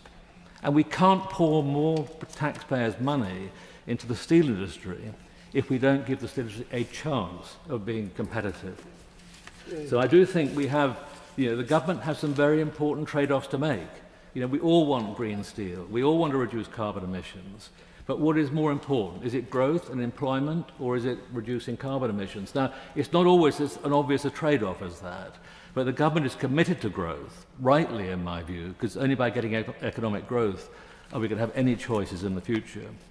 But if consistently we're making choices that will limit our steel industry and all the steel-intensive industries that are its customers, then we're going to have to reap some very, very tough decisions from that in terms of employment. So I have a huge emotional attachment to the steel industry, but I think that to carry on pouring more money into Scunthorpe, I think it's £270 million so far, without a very clear plan and a very clear strategy for the future, which encompasses the whole of the steel industry, not just at Scunthorpe, then I think we have to look very carefully. My Lords, it's a pleasure to follow the Noble Lord, Lord Prior. My late father actually also worked in Port Talbot in the 1980s when it was British Steel. And I congratulate the Noble Baroness Lady Lloyd on her maiden speech. She noted her family roots in Wales, so I look forward to hearing more about her links in Wales. And it's always good to have more voices here wanting to stand up for Wales, so croeso I ti. And I also look forward to the maiden speech of the Noble Lord, Lord Stockwood, at the end of this debate. So both of you, I look forward to your contributions as ministers. So Parliament was recalled earlier this year to fast-track the passage of this legislation. The government acted with commendable urgency to safeguard jobs at British Steel in Scunthorpe. That, my lords, is what good government should do: act swiftly and decisively to protect people's jobs. And we have also heard of new jobs in the form of apprentices that have been created too. And I'm glad for the people of Scunthorpe. They deserve that protection. But I cannot ignore the painful contrast with what has happened in Port Talbot, where 2,800 jobs have disappeared, similar to the number that has been saved in Scunthorpe, without an equivalent intervention from government. This, my lords, is nothing short of a betrayal, and the loss extends far beyond those direct jobs. For every worker on site, there were 3 contractors employed. There were the cafes, the suppliers, and the small businesses that form part of the steelworking community, as was perfectly well pointed out by the noble Lord Murphy, in terms of the fact that these industries literally create those communities in Wales, and once removed, you lose those communities. The people of Port Talbot have the right to ask, why were our jobs not worth fighting for? Why was our community left behind while another was rescued? Port Talbot was not a minor player. It was the largest steelworks in the United Kingdom, producing millions of tonnes of steel each year. Yet the first blast furnace was shut down on 5th of July 2024 and the second on 30th of September. From car doors and bonnets to Heinz cans and the coins in our pockets, all of us have relied on the steel made in Port Talbot. And when you speak to those who have worked there and in the community, there is immense pride in this. Pride in their contribution to both the everyday and the extraordinary, from the cans on our shelves to the stadiums that stand proudly across the UK. And, as highlighted by many noble lords, many opportunities do exist in the future in terms of building wind turbines and supporting defence. But, my lords, under the Steel Industry Special Measures Act, the very legislation we're discussing today, the government holds the power to intervene even after assets have ceased operation. The Act extends to England and Wales. The capacity to act existed, only the will to act was missing. The decision to exclude Welsh Steel from the benefits of this legislation was a choice made by this government, and a deeply political one. I have no doubt that when the Minister responds at the end of this debate, we shall once again hear that it was too late to save the jobs at Port Talbot. But, my lords, that simply is not true. When the new government took office, one blast furnace was still operating, the other had only just been shut down. There was still time to intervene. The need was urgent, and the refusal to act is indefensible. And the New Deal of the £500 million mentioned at the beginning in opening remarks predates this government. And we're still no clearer on the material difference that this New Deal makes. In April, my Plaid Cymru colleagues in the other place tabled an amendment to extend the bill's provisions to Wales. That amendment was rejected. In doing so, the government made a conscious political decision to extend protection to one part of the United Kingdom, but not to another. That rejection does speak volumes. It shows that the powers being used to safeguard jobs in England could have been used and should have been used to protect the steel industry in Wales. And all this unfolds amongst a wider storm, which was illustrated in the opening remarks by the Minister and by the noble Lord, who's no longer in his place, Lord Billimorry. I would also like to ask the Minister directly in regards to the steel strategy, which many noble lords have mentioned in terms of the fact that we have been waiting 6 months and it is yet to have been published. But in terms of that strategy, will this government consider a place-based approach to the £2.5 billion steel fund, ensuring that key Welsh sites, Port Talbot, Shotton, Llanwen and Trosty, receive a fair and proportionate share of investment? This, my lords, is not simply a matter of industrial policy. It's a question of justice and of balance, and really just of fairness. We must also reflect with regret on the decisions taken not only here in Westminster, but also in Cardiff Bay. The Welsh Labour Government wants to dismiss Plaid Cymru's call for nationalisation of Port Talbot as a pipe dream, yet we now witness in effect the nationalisation of British Steel in Scunthorpe. What was dismissed as fantasy in Wales has become a reality in England, and I'm glad the government made that decision here. So I must ask, why was that same courage not shown when Welsh steel workers needed it most? The future of British Steel cannot be determined by postcode. The people of Port Talbot and of Sheffield as well, and across the UK, are no less valuable than the people of Scunthorpe.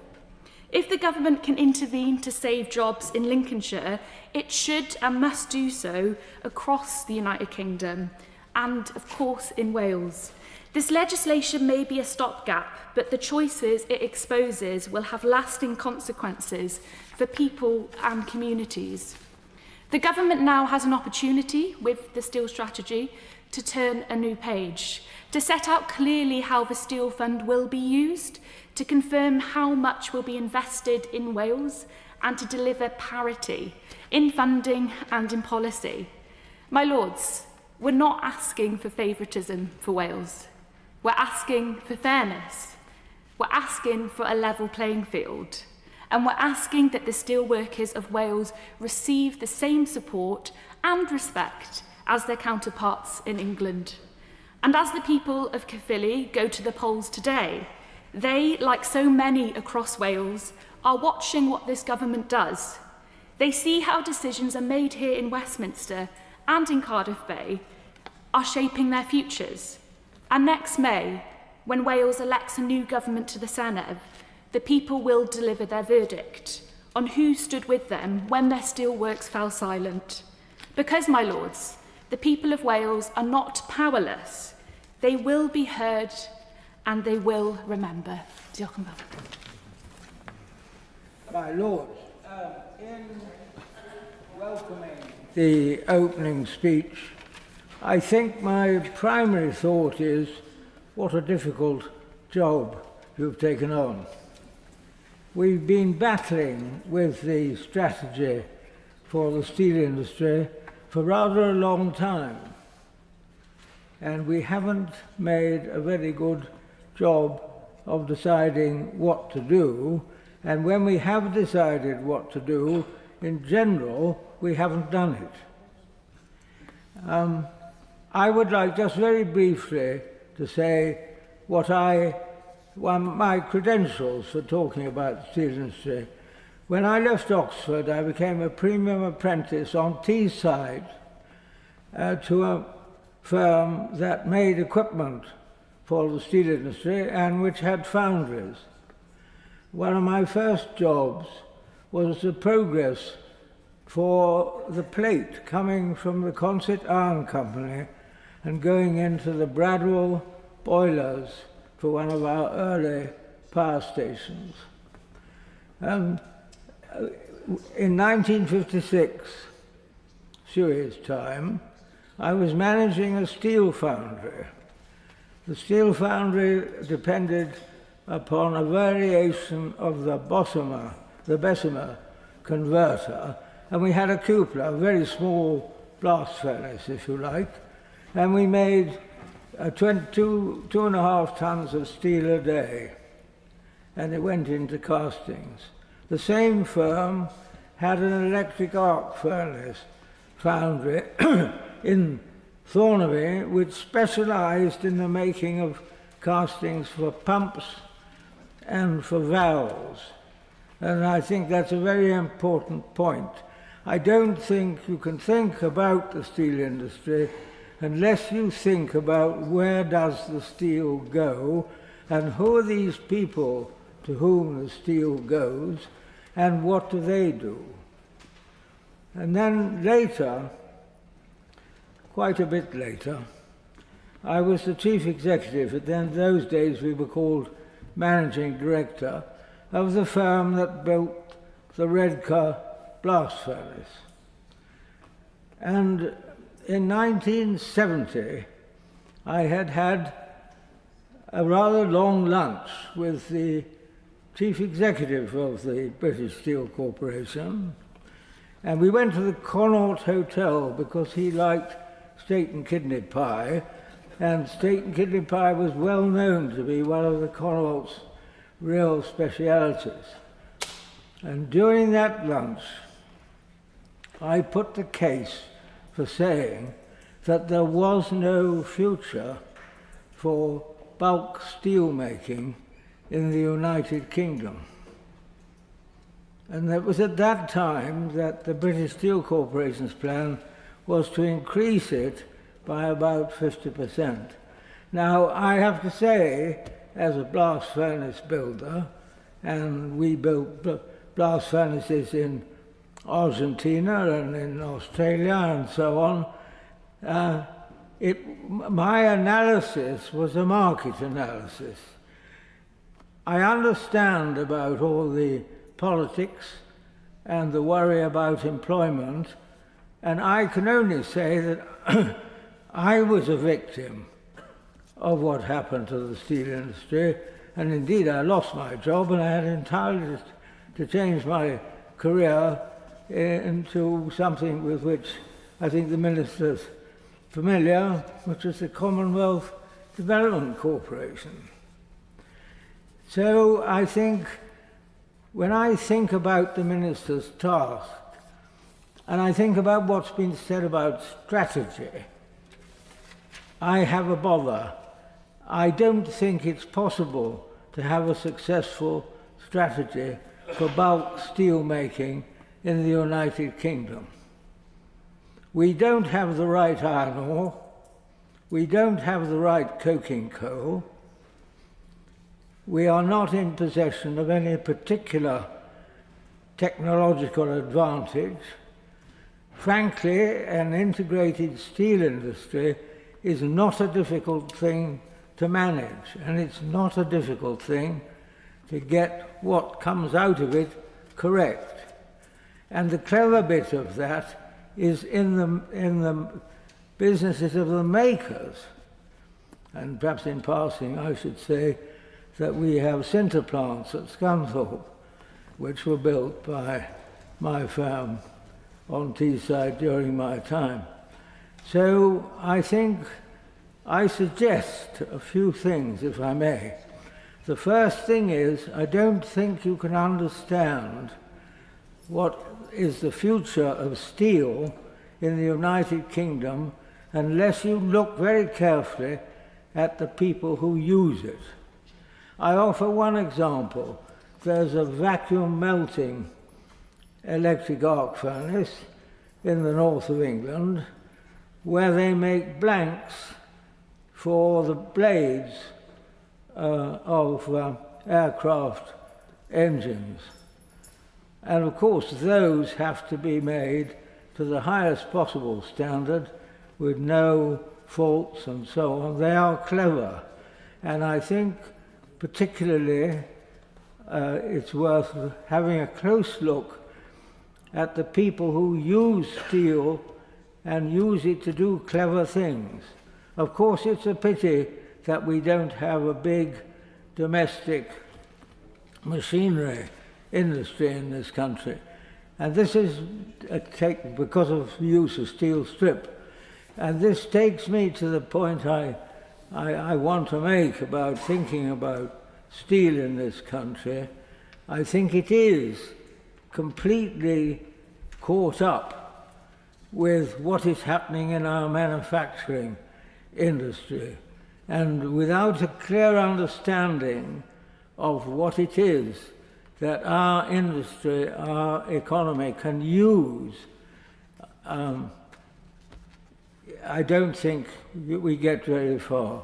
I'm not much comforted by the thought that if there was a third runway at Heathrow, it would absorb a great deal of steel. Quite honestly, my opening thought would be, well, what's to stop us importing it from somebody who is, as if I may use the word, dumping, which I suppose means that they're selling their steel at a loss.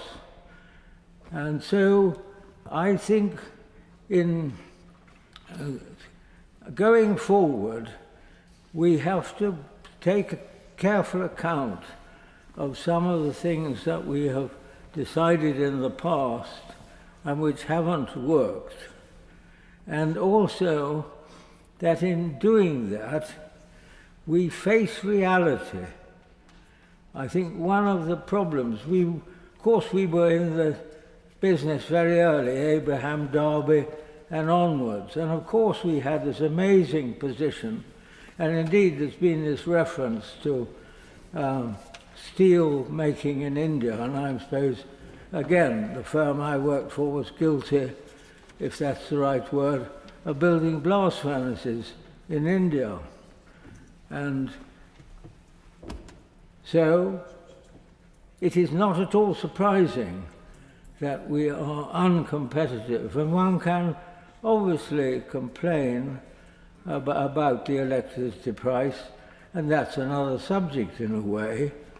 But the fact is that the basic positions, geopolitical and raw material situation of the United Kingdom is not at all favourable to bulk steel making. But there's one other point I want to make. There's been very little reference to scrap. And I don't think it's possible to understand the position of the users of steel in this country unless you understand the contribution of scrap. And there we do have a slight comparative advantage because we're an old economy, we produce a lot of scrap. When I was making castings with the Bessemer type system, I was next door to a scrap merchant, and one of the things that we spent a lot of time doing was trying to see how little pig iron we could use and how much scrap we could use. And we had a lot of help. And of course, on Teesside, when there was a handsome young man in the latest sports car with a dizzy blonde behind him, we were inclined to say, well, he's a scrap merchant's son spending his father's money. And I think the scrap industry and the position of scrap has not had nearly enough attention from the people who do the planning. Can I just conclude by saying that I hope the Minister finds that in the department she has people of a knowledge and of a quality who can really think through what has happened to us, why we're where we are, and what is best done about it. And I suspect that they will do a good job for her if they start at the bottom and not at the top. My Lords, may I add my voice to the swelling chorus, the paeans of praise to Baroness Lloyd. It's no small thing to make your maiden speech at that dispatch box. And I did enjoy the way she conjured the image of the subterranean river Effra, encased under all those tons of tarmac and concrete flowing slowly beneath our feet, arched over by those visionary engineers in the Victorian era who incorporated it into the drainage and sewage system of London. Something else that is flowing subterranean through this debate is the assumption that government help is intrinsically virtuous and beneficial. The assumption that if there's a problem, it's for politicians to fix it. People in this line of work have, I suppose, a very natural predilection to want to look useful. And this can lead us into the fallacy of saying, here is a problem. It needs something done. Oh, there's a something. Let's do that. But when has nationalisation ever been a long-term solution to an industrial problem? Not least in the case of steel. The nationalisation didn't work in 1949. The nationalisation didn't work in 1967. Not because the people who were put in charge of British Steel were the wrong people, not because they were bad people, not because they were selfish or lazy. I mean, some of them presumably were by the law of averages, but no more than anyone else. Simply because a government bureaucrat doesn't have the same incentives as somebody who actually owns an enterprise. And we have seen that dynamic play out again and again. It's extraordinary in a way that this needs saying.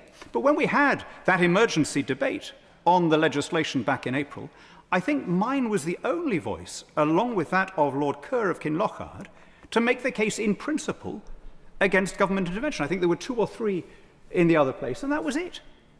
30 years ago, it would have been assumed that things were better left to the private sector. And that change in our assumptions, that vibe shift, goes a long way to explaining why our growth has slowed as a country. The one thing that the government can do is to get out of the way. And what I mean here by get out of the way is to stop legislating to give this country the most expensive industrial energy in the developed world. The reason that we have uncompetitive steel-intensive industry, energy-intensive industries, not just steel, but AI and everything in between, is because of a series of needless choices that we have made, which have had the effect of pushing up the cost of electricity. And now, you may say that that's the price worth paying. You may say that it's either that or lose the viability of the planet. But then admit that that's the trade-off. Please don't look surprised when energy-using industries then have to shed productivity and employment. Energy isn't just one among many commodities. It is the vector of economic growth. Yes.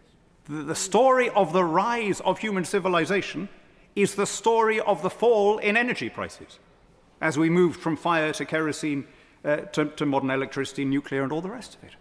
We've become the only civilization that's ever tried to rip out a modern energy infrastructure and go back to something more expensive. And of course, there are consequences when you do that. I think there were two arguments that I've heard for government intervention. Forgive me if I'm missing anything. One was to do with jobs, and one was to do with security. I think we're too late on the jobs one. As my noble friend Lord Pryor said, we're dealing now with the residue of an industry, no longer with the great global leader that it would have been. I hope noble lords won't think me ungallant if I point out that Baroness Lloyd and Lord Stockwood and I are all about the same age. And so we didn't grow up with the rhythm of the clangs and groans and hisses of steelworks. It was already gone in the 70s. The big decline in both productivity and employment happened in the 70s, not as a result of trade, but as a result of technological advance that meant that more produce could be turned out by fewer workers. In fact, in the 80s, there was an increase in steel production in this country, but a continuing decrease in employment because of efficiencies and those technological gains. And this is something that the whole world has seen. So please don't let's hold out the false idea that we can somehow go back, if we wanted to the kinds of levels of employment that my old friend, the noble Lord Mohammed, was conjuring in his speech about growing up in Sheffield. That world isn't going to be brought back. And the challenge for a responsible government is, what do we find as alternatives? How do we carry on moving up the production chain? How do we carry on specializing in what we do best as a country? Yes, of course, if you want to, you can prop up jobs at great cost to everyone else. But it's worth looking at the figures here. According to the House of Commons Library, there are 37,000 people employed in our steel industry. It's about 0.1% of our workforce. Let's put that number in context by looking at the numbers employed in steel-using industries, in the sectors that will be most impacted by tariffs or government interventions that serve to push up the price of their steel inputs. 95,000 people work in aerospace. 166,000 work in car production. 476,000 work in agriculture. I think the better part of 2 million work in house building. These are all industries that use steel and whose interest is in having as low a price as possible. As for security, again, you'd think sometimes, listening to the debate, both in this chamber and outside, that we and China are the only two steel-producing countries in the world, and that we need to protect ourselves against a massive influx of goods from a country that is a security threat and is dumping. Noble lords may be surprised to learn that China is not in our top 10 sources, not in our top 10 overseas suppliers. Our biggest suppliers are Spain, Germany, and Belgium. And our fastest growing suppliers, proportionately, are India, Vietnam, and Turkey. Actually, no bad thing that we are diversifying away from the European Union, given how unreliable a trading partner it has just shown itself to be, with this threatened 50% tariff on our steel. Now, I'm not sure that they will actually go through with a 50% tariff on our steel. My guess is that it is part of their negotiating position in advance of the renegotiation of the TCA, that they they will be delighted by the response of the noble Lord Liddell, which is precisely what the threat was designed to elicit. And indeed, the ecstatic ululations from, he's no longer in his place, from my colleague Lord Deben. At the very least, I think this is part of trying to get a better deal on fisheries and whatever. But of course, what they'd really like is for us to throw away our independent trading policy and, as Lord Liddell suggests, join their customs union and then subject ourselves to all of the greater tariffs from other countries. But, my lords, we benefit both as an importer and as an exporter. We benefit from having bigger markets. Raw figures, we export 4.8 billion pounds worth of steel every year. We import 7.4 billion. By and large, we are exporting the more high-grade stuff and importing the cheaper stuff, but we import both ways round. We benefit both ways round. It's better for us to have cheaper inputs, and of course it's good for us to have the revenue, and none of that will be assisted if we try to close ourselves off and become more autarkic. You do not become a more secure country by trying to produce everything yourself.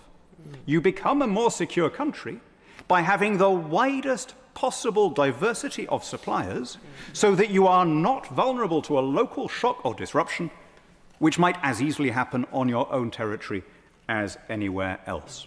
And the thing that is really making us insecure is the squeezing of the private sector, the squeezing of the revenue-generating bit of our economy to fund the revenue-consuming bit of our economy, not least by measures like this one, which leave taxpayers on the hook for loss-making industry. The change in the size of the British state since the Guildford Three were in Tony Blair's office is extraordinary. 34p in the pound was spent by the government in those days. Now it's 45p in the pound. That is why we are not succeeding economically in the way that we used to. And until we address that, until we begin to reverse that imbalance, we're not going to be able to release the creative genius of our people. I'll just leave you, my lords, with this thought. We are not the experts here. There may be all sorts of people with experience in the steel industry, but that doesn't give them the same proximity and expertise that actual ownership and involvement in the industry does. If a bunch of people from Scunthorpe or Port Talbot or any of the other steelworks came here and said, here's how you should change the composition of the House of Lords, here's the time of day that you should have your committee meetings, and here are a few changes that we would suggest you make in the protocols of how you do debates, we would no doubt thank them politely for their input, but we would maintain quite correctly that we are the experts here. Please, let's have the modesty to accept that the same is true the other way around. Here, here, here, here. My lords, it is always a privilege to rise in this House and a particular honour to contribute in a debate comprising the excellent maiden speech of the noble Baroness Lady Lloyd of Effra. I know all noble lords with me will look forward to her contribution to this House and, in the context of this debate, to witnessing the noble minister's expert and steely-eyed focus on the importance of business and work to our country, economy and communities. My speech will also echo some of the views expressed about community by others in your Lordship's House. I'm particularly grateful for Lord Mohammed for your early remarks on the importance of this for our communities, and the noble Baroness Smith of Llanfaes. I suspect, my noble Lord Hanan, my view might be different from yours, and I suspect it will resonate less with what you have just said. However, I don't see this speech as a step backwards. I see it as a step forwards into a world where businesses don't have to just pick one thing over another, but can prioritise profit and purpose and people and planet. For too long, many of the towns and communities that built this country and led the world's first industrial revolution have felt that government no longer works for them. We can debate the causes of that malaise, but the effects are plain to see. Mistrust of once trusted institutions, declining faith in politicians and public servants, a growing attraction to easy make-believe certainties of populism, and increasing social conflict and division. Too many people feel that policy has been designed for the haves, those with wealth, connections and capital, and not for the have-nots. The result is a sense of abandonment in places where once work gave meaning and stability and built bonds of trust between people who now feel forgotten. The very heart of the nation's industrial life has been allowed to erode. Today's debate on the British steel industry begs the question, can government once again serve those who built and sustained our industrial heartlands? In Scunthorpe, as in other communities, steel is more than an employer. It is an economic and civic heart of the community. As the Honourable Sir Nick Dakin in the other place said, the management and workforce in Scunthorpe have been heroic. Our steelmakers are the finest in the world. And as his neighbour, the Honourable Martin Vickers, observed, when such industries decline, people feel cut off from their heritage, their culture, and so much more. These are not only economic facts, they are social truths. When an industry like steel falters, it is not just jobs that go. Schools weaken, small businesses close, civic pride fades, and social fabric frays. What follows is the hollowing out of community life, the very problem we see in too many towns today. At this point, I want to welcome my noble friend Lord Stockwood to this house. I recall a few years ago a friend telling me that they had been to an amazing meeting at Grimsby Football Club. I wondered whether a sentence like that had ever been uttered before, but apparently it was true, as the noble lord had gathered people from across the community to plan their town's renewal. The Our Future initiative he helped to found, and which now reaches well beyond Grimsby, is an example of what genuine regeneration looks like. Enterprise, pride, and collaboration together. This is exactly the approach we need in times like these. My lords, I welcome my noble friend, and if his maiden speech is any good, I may be prepared to forgive him for the fact that Grimsby knocked my team out of the FA Cup earlier this year. At a time when our nation wrestles with division and distrust, the condition of places like Scunthorpe is not a side issue.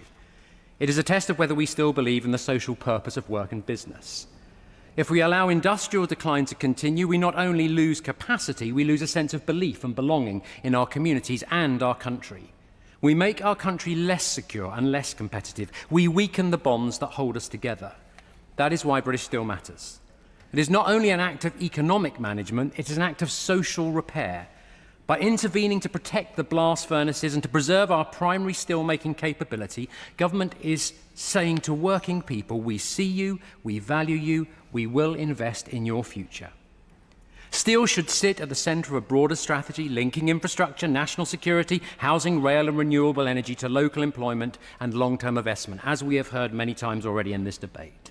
The commitment of up to $2.5 billion to rebuild our steel industry is significant. It tells the people of Scunthorpe and beyond that their work is not second class, but central to our future as an economy and as a society. Allowing steel capacity to vanish would not only be an economic failure, but a moral one. Once those blast furnaces close, the skills and confidence of the community go with them, and they are not easily rebuilt. Of course, the powers in this Act are exceptional, must be used with care, and a decision born of good stewardship by the government will clearly need careful scrutiny in the future. But the principle is clear. Protecting jobs means protecting communities. Safeguarding industry means safeguarding civic life. Pursued with care and consistency, this legislation forms a wider covenant between government and community, a promise not to abandon the towns that built our prosperity, but to walk with them into a new age. Renewal will certainly require partnership between public investment and private enterprise. But most of all, it will require the work and sweat and passion of local people who are proud of their town and determined to create a brighter future for their children. This Act sets a moral direction for our industrial policy. It makes the statement that no community should be written off and no citizen deemed expendable. Looking to the future, we must speak to the fear in our old industrial towns that the next revolution, the digital revolution, and the power of AI will again pass them by. The truth is opposite. We need steel, British steel, to power the future as much as we did to build the past. From wind turbines and electric vehicles to data centres, rail and clean energy, steel strengthens our national resilience, our national security, our energy security, and the future of our economy. Our steel-producing communities are not relics of a vanished age. They have a proud place in our history and a vital role in our future. They can once again stand at the heart of national renewal, powering the next generation of British industry with skill, pride and purpose. For that reason, my lords, I support the government's commitment to British Steel and to the many communities around the country who are working to create a future worth living.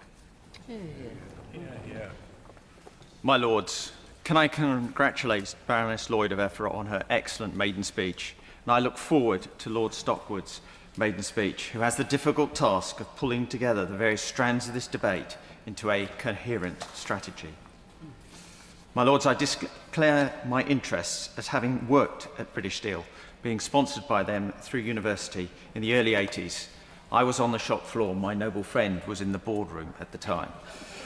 Our paths did not cross. I'm also in receipt of a rather small pension from British Steel. I don't think that would be classified as a financial interest. I was privileged when I was during that time in British Steel to visit so many UK steel plants, Llanwern, Scunthorpe, and all the Sheffield plants, which was where I was based, as well as having the opportunity to visit steel mills in Germany and the big contrast there was between them. Now, the issues facing the UK steel industry were already clear in the early 1980s. While government had sought to modernise the steel industry in the late 50s and 70s, many of these decisions were short-term and failed to be truly strategic. The noble Baroness Smith of Llaneth's,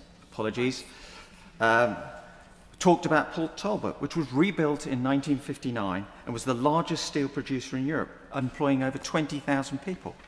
But since that time, it has not had the investment and it has not had the modernisation that it was due. And again, my noble friend Lord Pryor gave the example of steel having to be shipped from there to another place in Wales and back. That is not an integrated steel plant. That is not how you end up being world class. In the late 1950s, a political decision was made to invest in two steel plants, Ravensclay and Llanwern, because the government couldn't decide where it wanted a single world-class steel plant. At the same time, the Dutch invested in Hooghovens in Amuiden, and they built the plant that should have been built in either Llanwern or Ravenscraig, rather than splitting the two into half. Now, we now see that that plant in Holland is still producing 7 million tonnes. It is still a world-class plant, whereas Llanwern and Ravenscraig have both been shut. So decisions made 30, 40 years ago can have fundamental long-term impact. In 1979, again, as my noble friend pointed out, and he was building it, a single blast furnace was built on Teesside.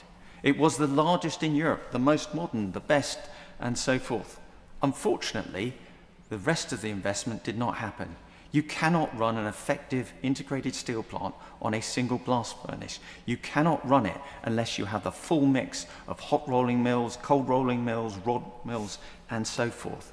So again, that blast furnace shut in 2015. I refer to this history because it just illustrates a point that steelmaking, you need world-class plants and you need to think long-term. Now, as I said, I spent most of my working time in the Sheffield area, where steelmaking was based on electric arc furnaces, which, according to this debate and others, is the future, and I would agree with that. And Sheffield has a great heritage in steelmaking, being the place where the original Bessemer process was first commercialised. When I was there, the steelworks in Sheffield area, Stocksbridge, Rotherham, Tinsley and Templeborough, were leading European producers of special steels from electric arc furnaces. This was and should have been a highly competitive position. These were added value steels, there was deep knowledge and skills in the area, and there was an ample supply of raw material from the UK, scrap steel. These were well-managed operations which were going through technological change as they moved away from the traditional rolling and bloom casting and billet casting to continuous casting, which is a substantial reduction in cost. As we moved away from the old electrical management systems of transistors and so forth to digital and automation of the processes. But that's a big change. And one of the issues there was that not enough was done. And since I've left there, very little has been done to improve those plants, which again is why a number of them were shut.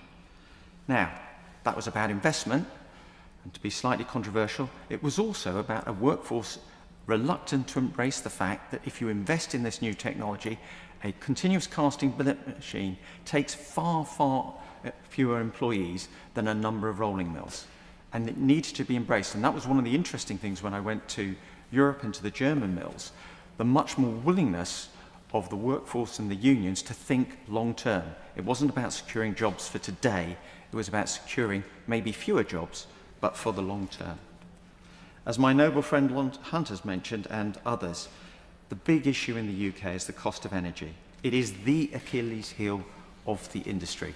And as Lord Hannan has pointed out, we may choose to have a more hands-off approach, but if we do not have cheap energy, we will not have a steel industry. It is as simple as that. Energy can make up 50% of the costs of an electric arc furnace plant. When you are paying 25% more than Europe, and probably almost double what you're paying in China, you are simply not competitive. And I give as an example, in the 1970s, the UK produced nearly 30 million tonnes of steel. China, about 20 million tonnes. Today, we produce just over 5 million tonnes, which is less than that single site in Holland, and China produces over 1 billion tonnes. Importing steel from China is not about addressing climate change. Manufacturing in the UK is much better for climate change than having it made in China. Now, the purpose of this debate is to talk about a long-term strategy for the steel industry, and hence I gave a bit of background. If we are to have a successful steel industry in the UK, we need to take this seriously. We can have world-class plants, and I sympathise with the comments of the noble Lord Mohammed of Tinsley of a tripart industry based on Port Talbot, Sheffield and Scunthorpe. But to do this, we need a proper strategy. Temporary life support does not work. It just ends up costing government money, and the problem remains. The fundamental one is low energy costs. If we do not have this, we do not have a steel industry. We also need to have modern, well-invested plants that are world-class. Now, that may be done by the private sector. It may be done with government helping to support some of that changes. And it's very interesting to look at the Port Talbot plant. You know, great, we have investment in a single, very large, efficient electric arc furnace. That is not long-term competitive. To just have one, you end up with the same issues that they had on Ravenscraig. You need two. You need a proper integrated plant. I'm not saying how we should get there. I'm not saying whether government should do that investment. But if you don't have that strategy, you will not have a long-term plant there. And finally, the government needs to create the right environment. Yes, it's about energy. It's about having the right tax system that encourages investments, doesn't penalise employing people. And it needs to be robust when it comes to looking at tariffs. If we are going to successfully export specialist steels, we need to have a tariff system that does not penalise us. If we are going to demand very high standards in terms of climate and the environment of our steel workers, well, then we can't be importing steel from someone else who pays no attention to those standards. That is about environment. So I look forward to hearing what the Minister has said. Hopefully that has been some helpful pointers. My Lords, there may have been far fewer of us here today than there were in April, but I think the concentration of steel expertise was raised accordingly, and that caused me to have to reach back in my own experience to at least try to come up with something. And I worked largely for the users of steel, but in my last corporate role, I worked for a company that owned an electric arc furnace in the United States to produce powder metallurgy from used cars. And until you've stood in front of an arc as the electricity goes into the crucible, and you literally, viscerally feel that power that is used to melt that scrap metal, it is quite an experience, and it sort of puts in context what these much larger arcs must be doing. I congratulate the noble Baroness Lloyd for her maiden speech, There were moments later on where I felt like I was gate crashing a reunion, but I think leaving that to one side, I think I look forward to her role going forward in your Lordship's house. I was also delighted to be on the benches when my noble friend Lord Mohammed made his speech, because he established a point at the beginning, because of course there are mills and plants and there are supply chains, but they all lead to communities, and those communities lead to families and people. And that is why I turn to the noble Lord Hannon and say, yes, we must be careful about nostalgia, but we have to remember where this industry has come from, what it has meant, and what we have to do to try to make sure that its people can come along with whatever the future strategy is. And I was very grateful that the noble Lord Mohammed put us in that position. We have this debate today because of what we pushed for during the original passing of the amendment, and I hope it will bring some scrutiny into that avail. I'm going to try to probe quite a few of the issues, and I hope the noble Lord Stockwood, when he comes, will have a chance to answer every one of those questions and give his maiden speech. But if he's unable to so do, I hope that the people sitting in the box behind will be able to respond in due course. As we've heard, there is plenty to discuss and actually plenty of questions to ask. A lot has happened since that debate in April, but some things have not happened. The blast furnaces in Scunthorpe were not shut down, and that is a very good thing, and we should applaud that process. Then in July, the US President did not double tariffs to 50%. That left the UK at 25%, but of course subject to future whim, as yet unknown. These days that seems like a win, but given that it's less than a tenth of our steel exports are to the USA, it's very much less significant than what may or may not be happening with our relationship with the European Union. Because as we've heard, the EU's 50-50 proposal would be pretty devastating to about 80%, half of the 80% of our exports which go to that country. This was announced in October, and as we've heard, it's subject to approval from member states, to the Parliament and WTO negotiations, but it would cut quotas from the UK into the EU by half and create a new 50% tariff applied to all imports above that slashed quota. That would leave tariff-free exports at 18.3 million tonnes for the UK, a 47% reduction from 2024. Now, I, of course, associate myself with the cry from the noble Lord Liddell for us to join a customs union. But leaving that to one side, I am interested when the Minister said that in the event that such a thing happened, the government will take any necessary action. And I wonder what legal framework the government will apply to take any such action. The EU has trade defence instruments. We do not have the same instruments. We chose not to adopt those post-Brexit. So our relationship with trade retaliation and the WTO and our stated aim to maintain international law is quite a compromised position. And I'd be very interested to hear from the government how such retaliation measures could be justified within international law.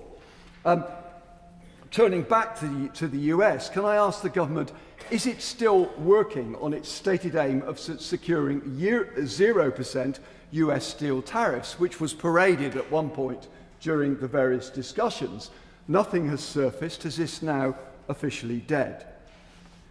My Lords, when we look at this sector, and we've heard various elements of that, it really is a sad tale in many senses of a sector of decline, rescue, sale, re-rescue, and further decline in a series of downward steps to leave us in the position where we are now, which is a very small steel industry, as we've just heard. And almost all, well, essentially all of our steel makers are facing a huge challenge, and most, if not all, are being propped up by the government. And I think the Noble Lord Hannah's suggestion that we kick those props down and see what happened, I think we know what would happen if the government wasn't acting and had not acted in the way it was. But what about the future ownership structure? We heard from the government, from Jonathan Reynolds, that the government would like a sector partner going forward. Yet, with honourable exceptions, such as Tata, past experience has shown that the sort of businesses that are willing to take on this mantle of a partner are often ones that fail to come up with the capital model and fail to actually do what needs to be done with those. So I think this is going to be a challenge for our new investment minister, and I think it would be useful to understand how he and his department will go about finding that sector partner and where they might actually be looking. But all of this begs the question which I think each of you in many ways has probed, which is, what is the future purpose of steel in Britain? And what is the strategy going to seek to cause to happen in order to deliver that future shape? The government closed its consultation over 6 months ago, but is yet, as we've heard, yet to present any outputs relating to strategy. June's industrial strategy and the corresponding August advanced manufacturing sector plan reference steel as an important industry, but only committed to a future steel strategy. This provides no certainty or clarity for a sector that desperately needs things to cling on to. On paper, I think there is a Steel Council. Can the Minister tell us how many times it has met? Has it reviewed a draft of the steel strategy? Does it approve the steel strategy? Or where will this be signed off? Will it be the Secretary of State? Will it be the Prime Minister? Or will it be the Treasury? But more than that, when it is eventually launched, how will this strategy be implemented? Because, my lords, it is implementation of strategy where we find so many shortfalls.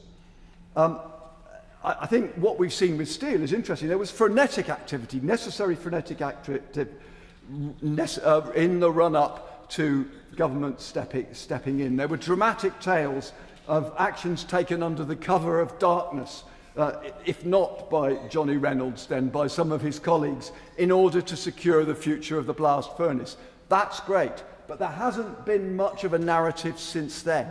What is actually happening? So, moving on from there, more questions. Where is the government in its negotiations with Jingji?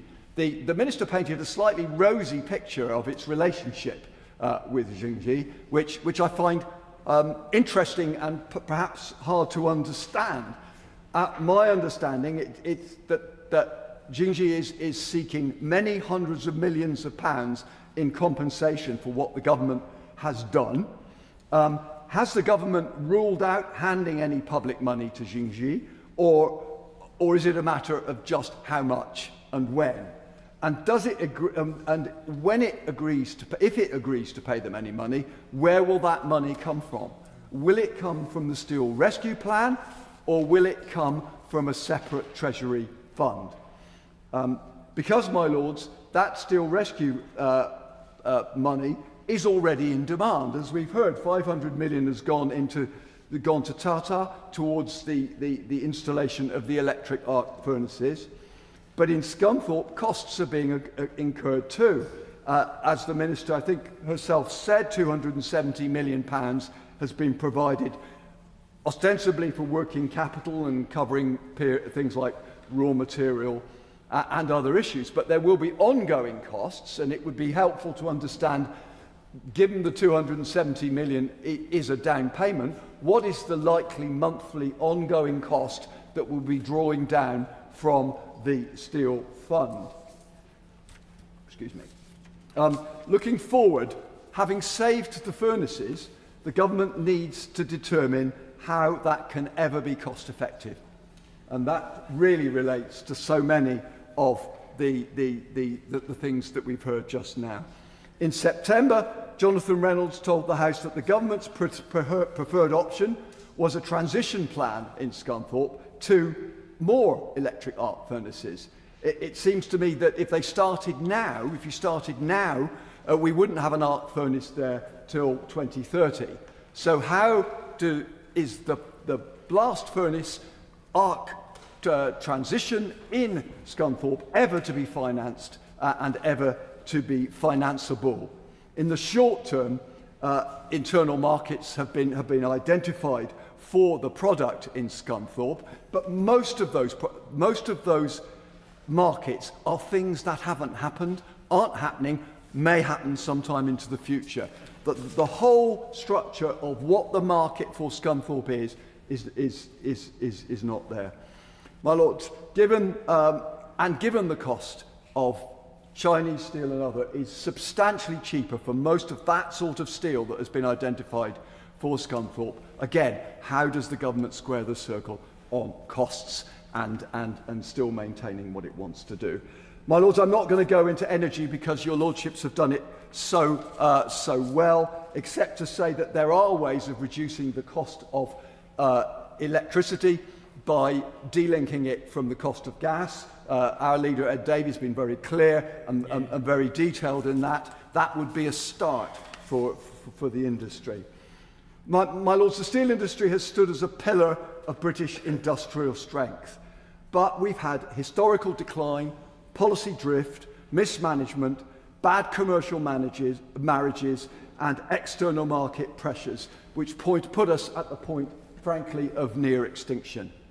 Perhaps it's the best of all possible worlds unless we understand what is the optimal activity and the optimal scale for that activity across the country. That's what we're waiting for from the strategy. My Lords, we have to decide what we're going to do, and it almost certainly isn't doing everything everywhere, or it certainly isn't that. So please can the ministers take on board the absolute necessity to be focused in what we do. My Lords, this is an important industry. It's an industry that we value, but it's one that we are going to have to target and focus, because it's quite clear we can't remain where we are now, and we need to know where we are going, and we need to know where we're going very soon. Well, my Lords, before I begin, can I also add to the general praise for the noble lady, Baroness Lloyd of Effra, for her excellent maiden speech, and wish the noble Lord, Lord Stockwood, the very best for his, while also welcoming both to the House. As the noble Lord, Lord Stockwood will not be followed, may I also take this opportunity to say how welcome it is to have someone with his business experience join the Labour benches. My Lords, this has been a wide-ranging and extremely interesting debate, and the one theme that is very clear and has come pretty much from all speakers across the House is the lack of the strategy. I think the noble Lord, Lord Fox, just summed that up rather well. So the first of the questions that I intend to add to the long list of the noble Lord Fox's is, can we please have a date for the strategy? When can we expect it? And when can we expect to discuss it? But in starting, I'd like to echo the words of my noble friend, Lord Hunter the Wirral, and indeed several other noble lords, because the government's handling of the steel industry has, to put it mildly, been deeply unsatisfactory. The events of 6 months ago must not be allowed to repeat themselves, and your Lordship's House was offered little clarity as ministers rushed through emergency powers. Powers granted, as my noble friend reminded us, without a sunset clause. As a result, my Lords, we have no indication whatsoever of when or if this bill will be repealed, in spite of ministerial assurances at the time. Instead, the saying that nothing is so permanent as a temporary government programme seems to hang rather ominously over us. So may I therefore ask the noble Lord the Minister to tell the House precisely when the government intend to bring this legislation to an end. My Lords, the agreement reached by the previous Conservative government with Tata Steel in relation to Port Talbot should have provided this government with a clear and successful template for transition. It's a partnership model that combined industrial realism with long-term vision, also with a keen eye on steel security. Yet by all accounts, the current administration has not followed that example.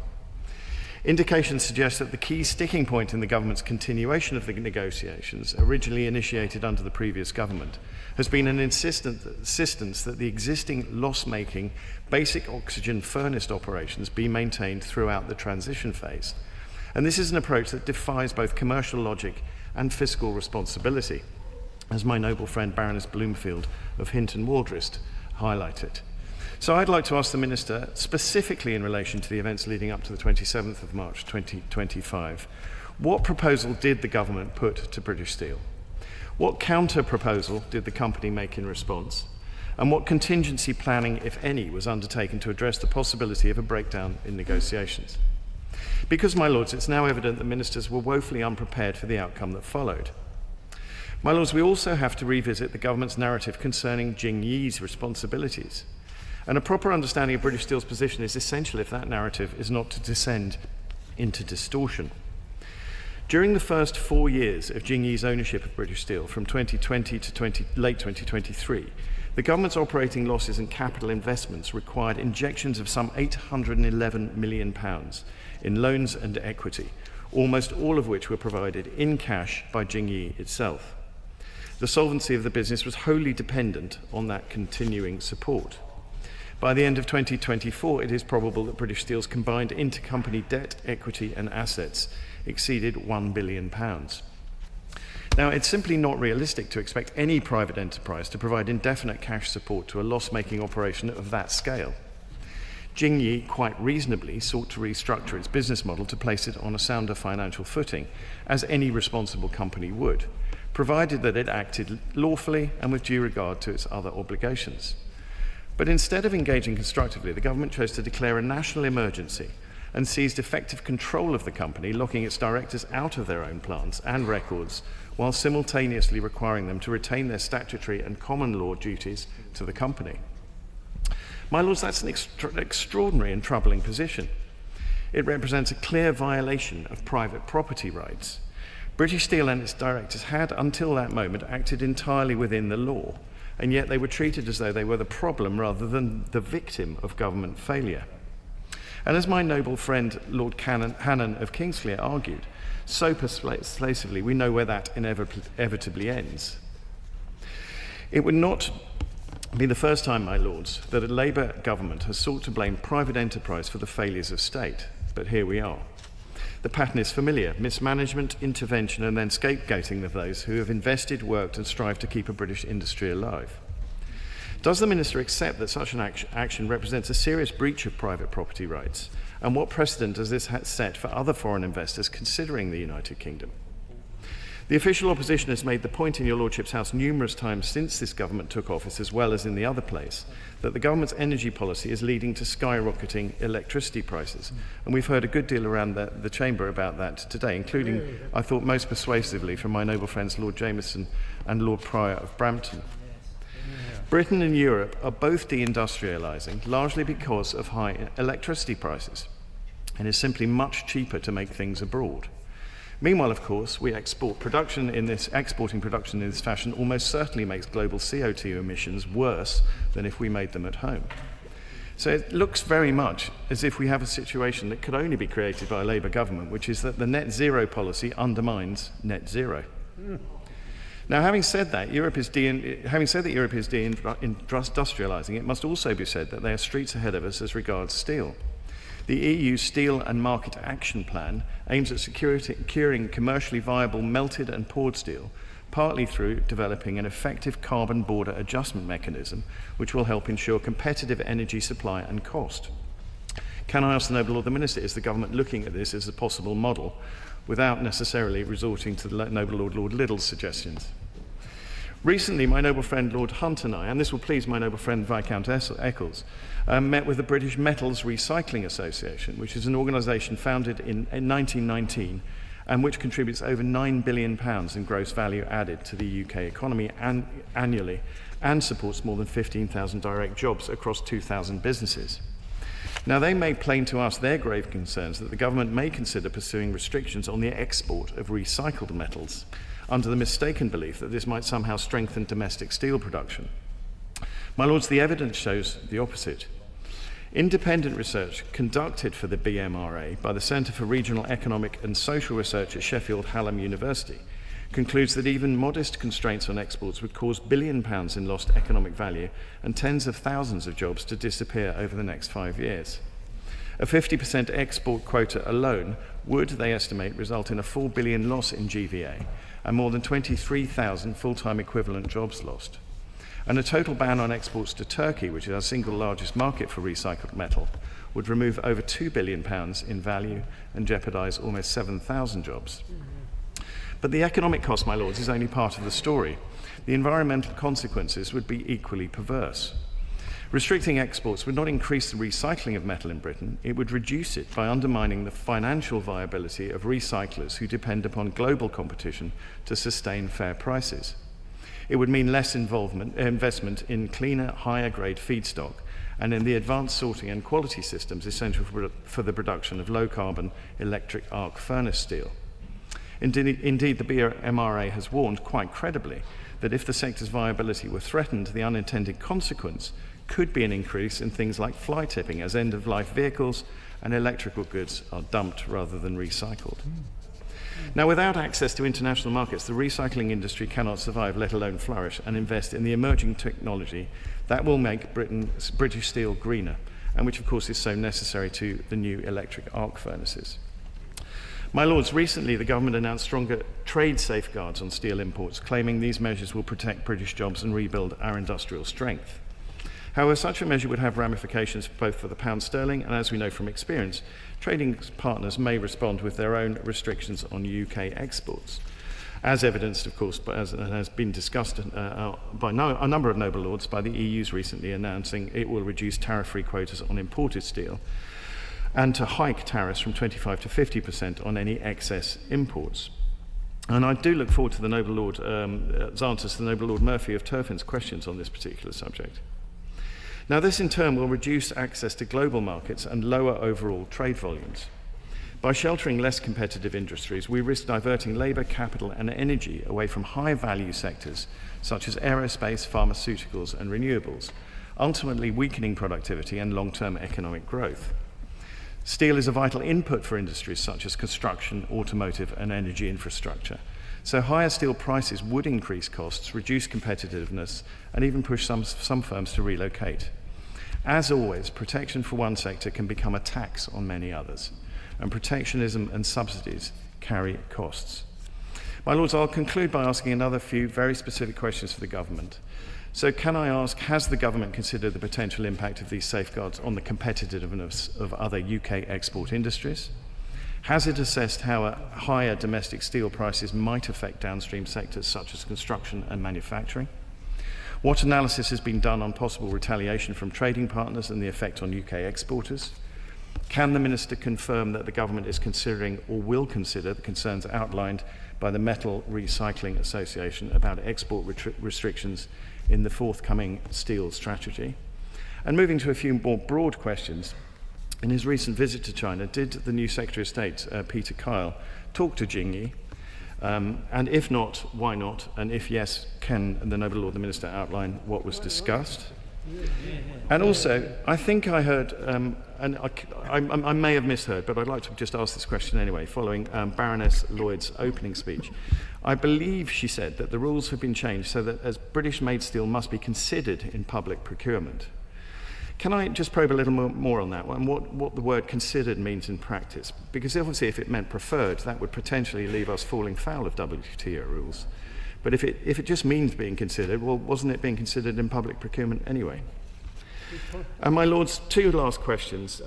Where is the latest 4-weekly report? I think the last one was delivered at the very beginning of September, and we're now 7 weeks away from that. And finally, can I please reiterate, we do need a strategy, and then all of these questions would hopefully go away. Thank you.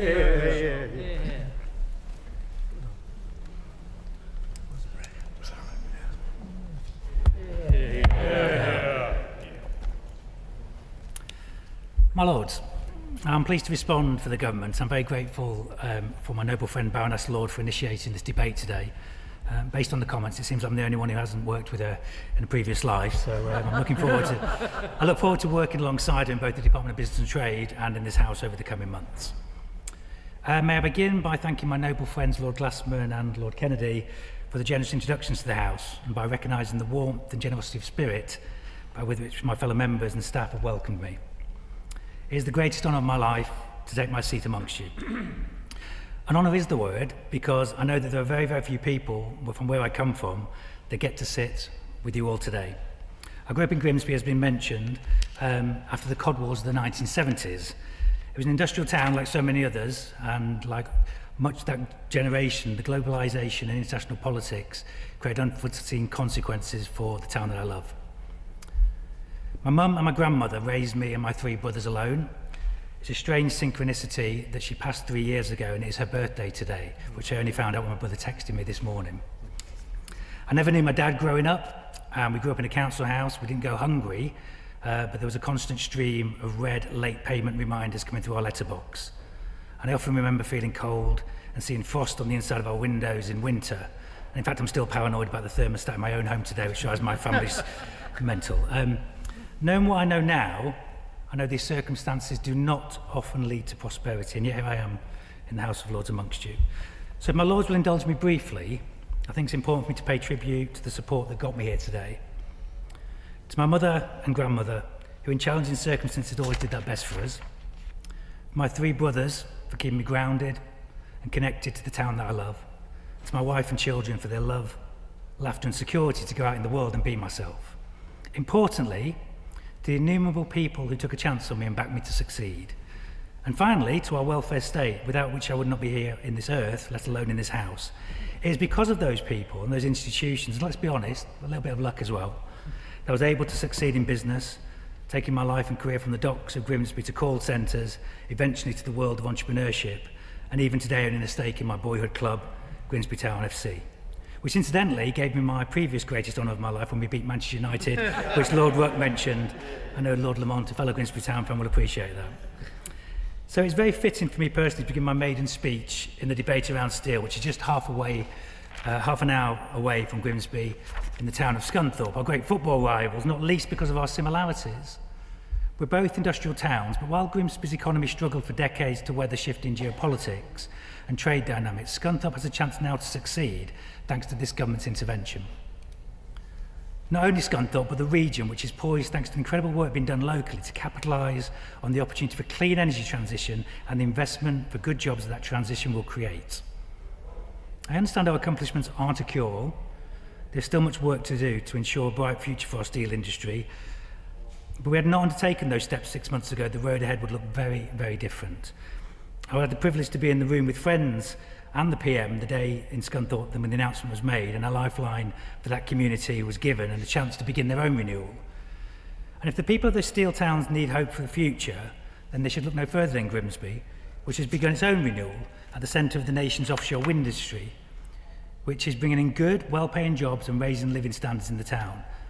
And if there is one lesson from Grimsby's renewal, it is this: the progress is possible, but only where people come together shoulder to shoulder to play their part. Now, before I come on to the comments about the steel industry here, it'd be remiss of me in my new role as Minister for Investment not to respond to Lord Hunt's comments about disincentivising foreign direct investment. The recent evidence that I've suggested demonstrates, even in the 8 weeks I've been in the role, that the UK investment environment is thriving. We are committed to a 10-year industrial strategy as a party, and as an entrepreneur, I believe that we're in a situation of a turnaround. We have a clear plan, we recognise the problem, and now we need to execute. I'm happy to have a follow-up conversation with Lord Hunt on that particular matter, but it'd be remiss of me not to mention that before we started. My Lords, now I would like to turn to some specific points made in the debate. I just really wanted to start by recognising all the personal connections of people that have begun their own comments. Particularly touched by Lord Mohammed, Baroness Bloomfield and Lord Price, and the fact that their parents worked in the industry. And as this is my first time addressing the House, I trust the noble Lords will forgive me the oversights and questions unanswered. I appreciated Lord Fox and Lord Sharp giving me the opportunity to reply with detailed questions in writing, which I will take them up on, so thank you for that. So, to the first question of the steel strategy, when is it coming, and the delay to the September Steel Council, raised by Baroness Hunter, Lord Hunt, Lord Mohammed, Lord Bilmoria, Lord Liddell, Lord Pryor. Baroness Smith and Viscount Eccles. The government is very clear that there is a future for steelmaking in this country, and that is why we intervened in April to keep Scunthorpe's blast furnaces lit. The company is now hard at work to secure the future of British Steel. This will not be without its challenges. Noble Lords will recall that Jingye acquired British Steel in 2010, at the time when the business was already in distress. And since then, it has faced persistent difficulty in market conditions, and regrettably, the company has not yet succeeded in returning the business to profitability. Again, I wanted to support the comments and recognise the incredible work of the management in this intervening and difficult period. In terms of the support for British Steel, as we've mentioned, I'd also like to add that while no long-term decisions have been made and taken in respect to the Scunthorpe site, I wish to reassure the House that discussions with the owner are ongoing and our policy and strategy work continues at pace to develop the optimal approach, and this government remains steadfast in its commitment to economic growth in North Lincolnshire. For the avoidance of doubt, British Steel belongs to Jingye. The actions taken by His Majesty's government to date, including under those provisions of the Special Measures Act, do not constitute nationalisation. Rather, they represent a temporary, targeted intervention designed to ensure the uninterrupted production of British steel. That said, we have been very clear that securing the long-term future of steelmaking in Scunthorpe will require significant investment, and such investment will support modernisation and decarbonisation, protect skilled jobs, and also safeguard the interests of the taxpayer. In relation to the question raised by Lord Hunt, Lord Mahomet, around the sunset clause and the future of the Special Measures Act, Noble Lords will recall that during the emergency debates on the Special Measures Bill, there were calls for a sunset clause in the proposed legislation to limit the duration of the government's powers to intervene in the steel industry, and I recognise the ongoing desire for clarity regarding the future of the steel industry's Special Measures Act. As promised, the government has regularly been updating both houses on the powers in the Act and how they are being used, and I can further assure the House that once directions to British Steel are terminated, we will update Parliament on the repeal of the Special Measures Act.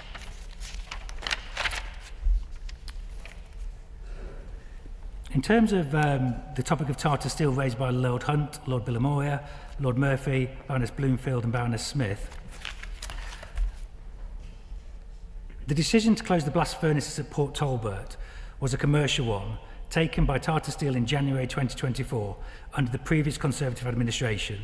By the time this government took office, the process was already well advanced, and Noble Lords will be aware that the first furnace ceased operations in June 2024 and the second followed in September. However, we negotiated an improved deal with Tata just after 10 weeks in office, and with better support and protections for workers, including the most generous voluntary redundancy package Tata has ever offered. We have since fully allocated the UK government's £80 million contribution to the Tata Steel Port Talbot Transition Board to help people learn new skills, support the supply chain and protect people's mental health. And that this funding has been delivered in under a year is a testament to this government's commitment to the community impacted by Tata Steel's UK transition to greener steelmaking. The electric arc furnace groundbreaking event in July and the start of the work in the new picker line in September are pivotal milestones demonstrating practical delivery of this complex project. These developments not only secure the future of steel production in Port Talbot, but also position the UK at the forefront of sustainable industrial transformation. But at this moment, I'd also like to recognise the Baroness Smith for her passion about her community and her questions. I deeply appreciate those.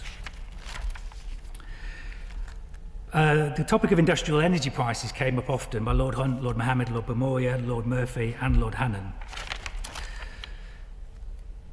Since the 2010s, these prices have risen by more than 50% in the UK. Today, UK industrial energy costs are approximately 30% higher than those in Germany, 50% higher than those in France, and more than 4 times those of the most competitive states in the United States. Energy-intensive industries, including foundational sectors such as steel and metals production in Port Talbot and Scunthorpe, and vital industries such as glass, cement, steel and chemicals are the backbone of our manufacturing economy. Due to their high-grade electricity usage, these sectors are particularly sensitive to increasing electricity prices, and they employ around 400,000 workers and contributed 30 billion in gross added value in 2019, representing 1.5% of our national economy. These are indispensable to maintaining a resilient manufacturing base across the UK, and that is why the government provides relief to over 500 companies in these industries, supporting them with increased industrial electricity prices due to the increased renewable policy costs. We do this through two key mechanisms, the British Industry Supercharger and the EII Compensation Scheme. These programmes ensure that our energy policy does not deter investment or production in the United Kingdom, and it keeps electricity prices competitive compared to international competitors and ensures that thousands of British jobs are safeguarded. As part of our modern industrial strategy,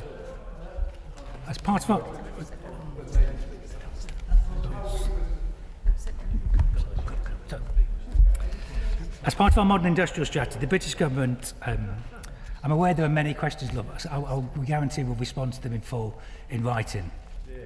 As part of our modern industrial strategy, the government has proposed deepening the support provided by our British Industry Supercharger by increasing the level of network charging compensation from 60% to 90% by 2026.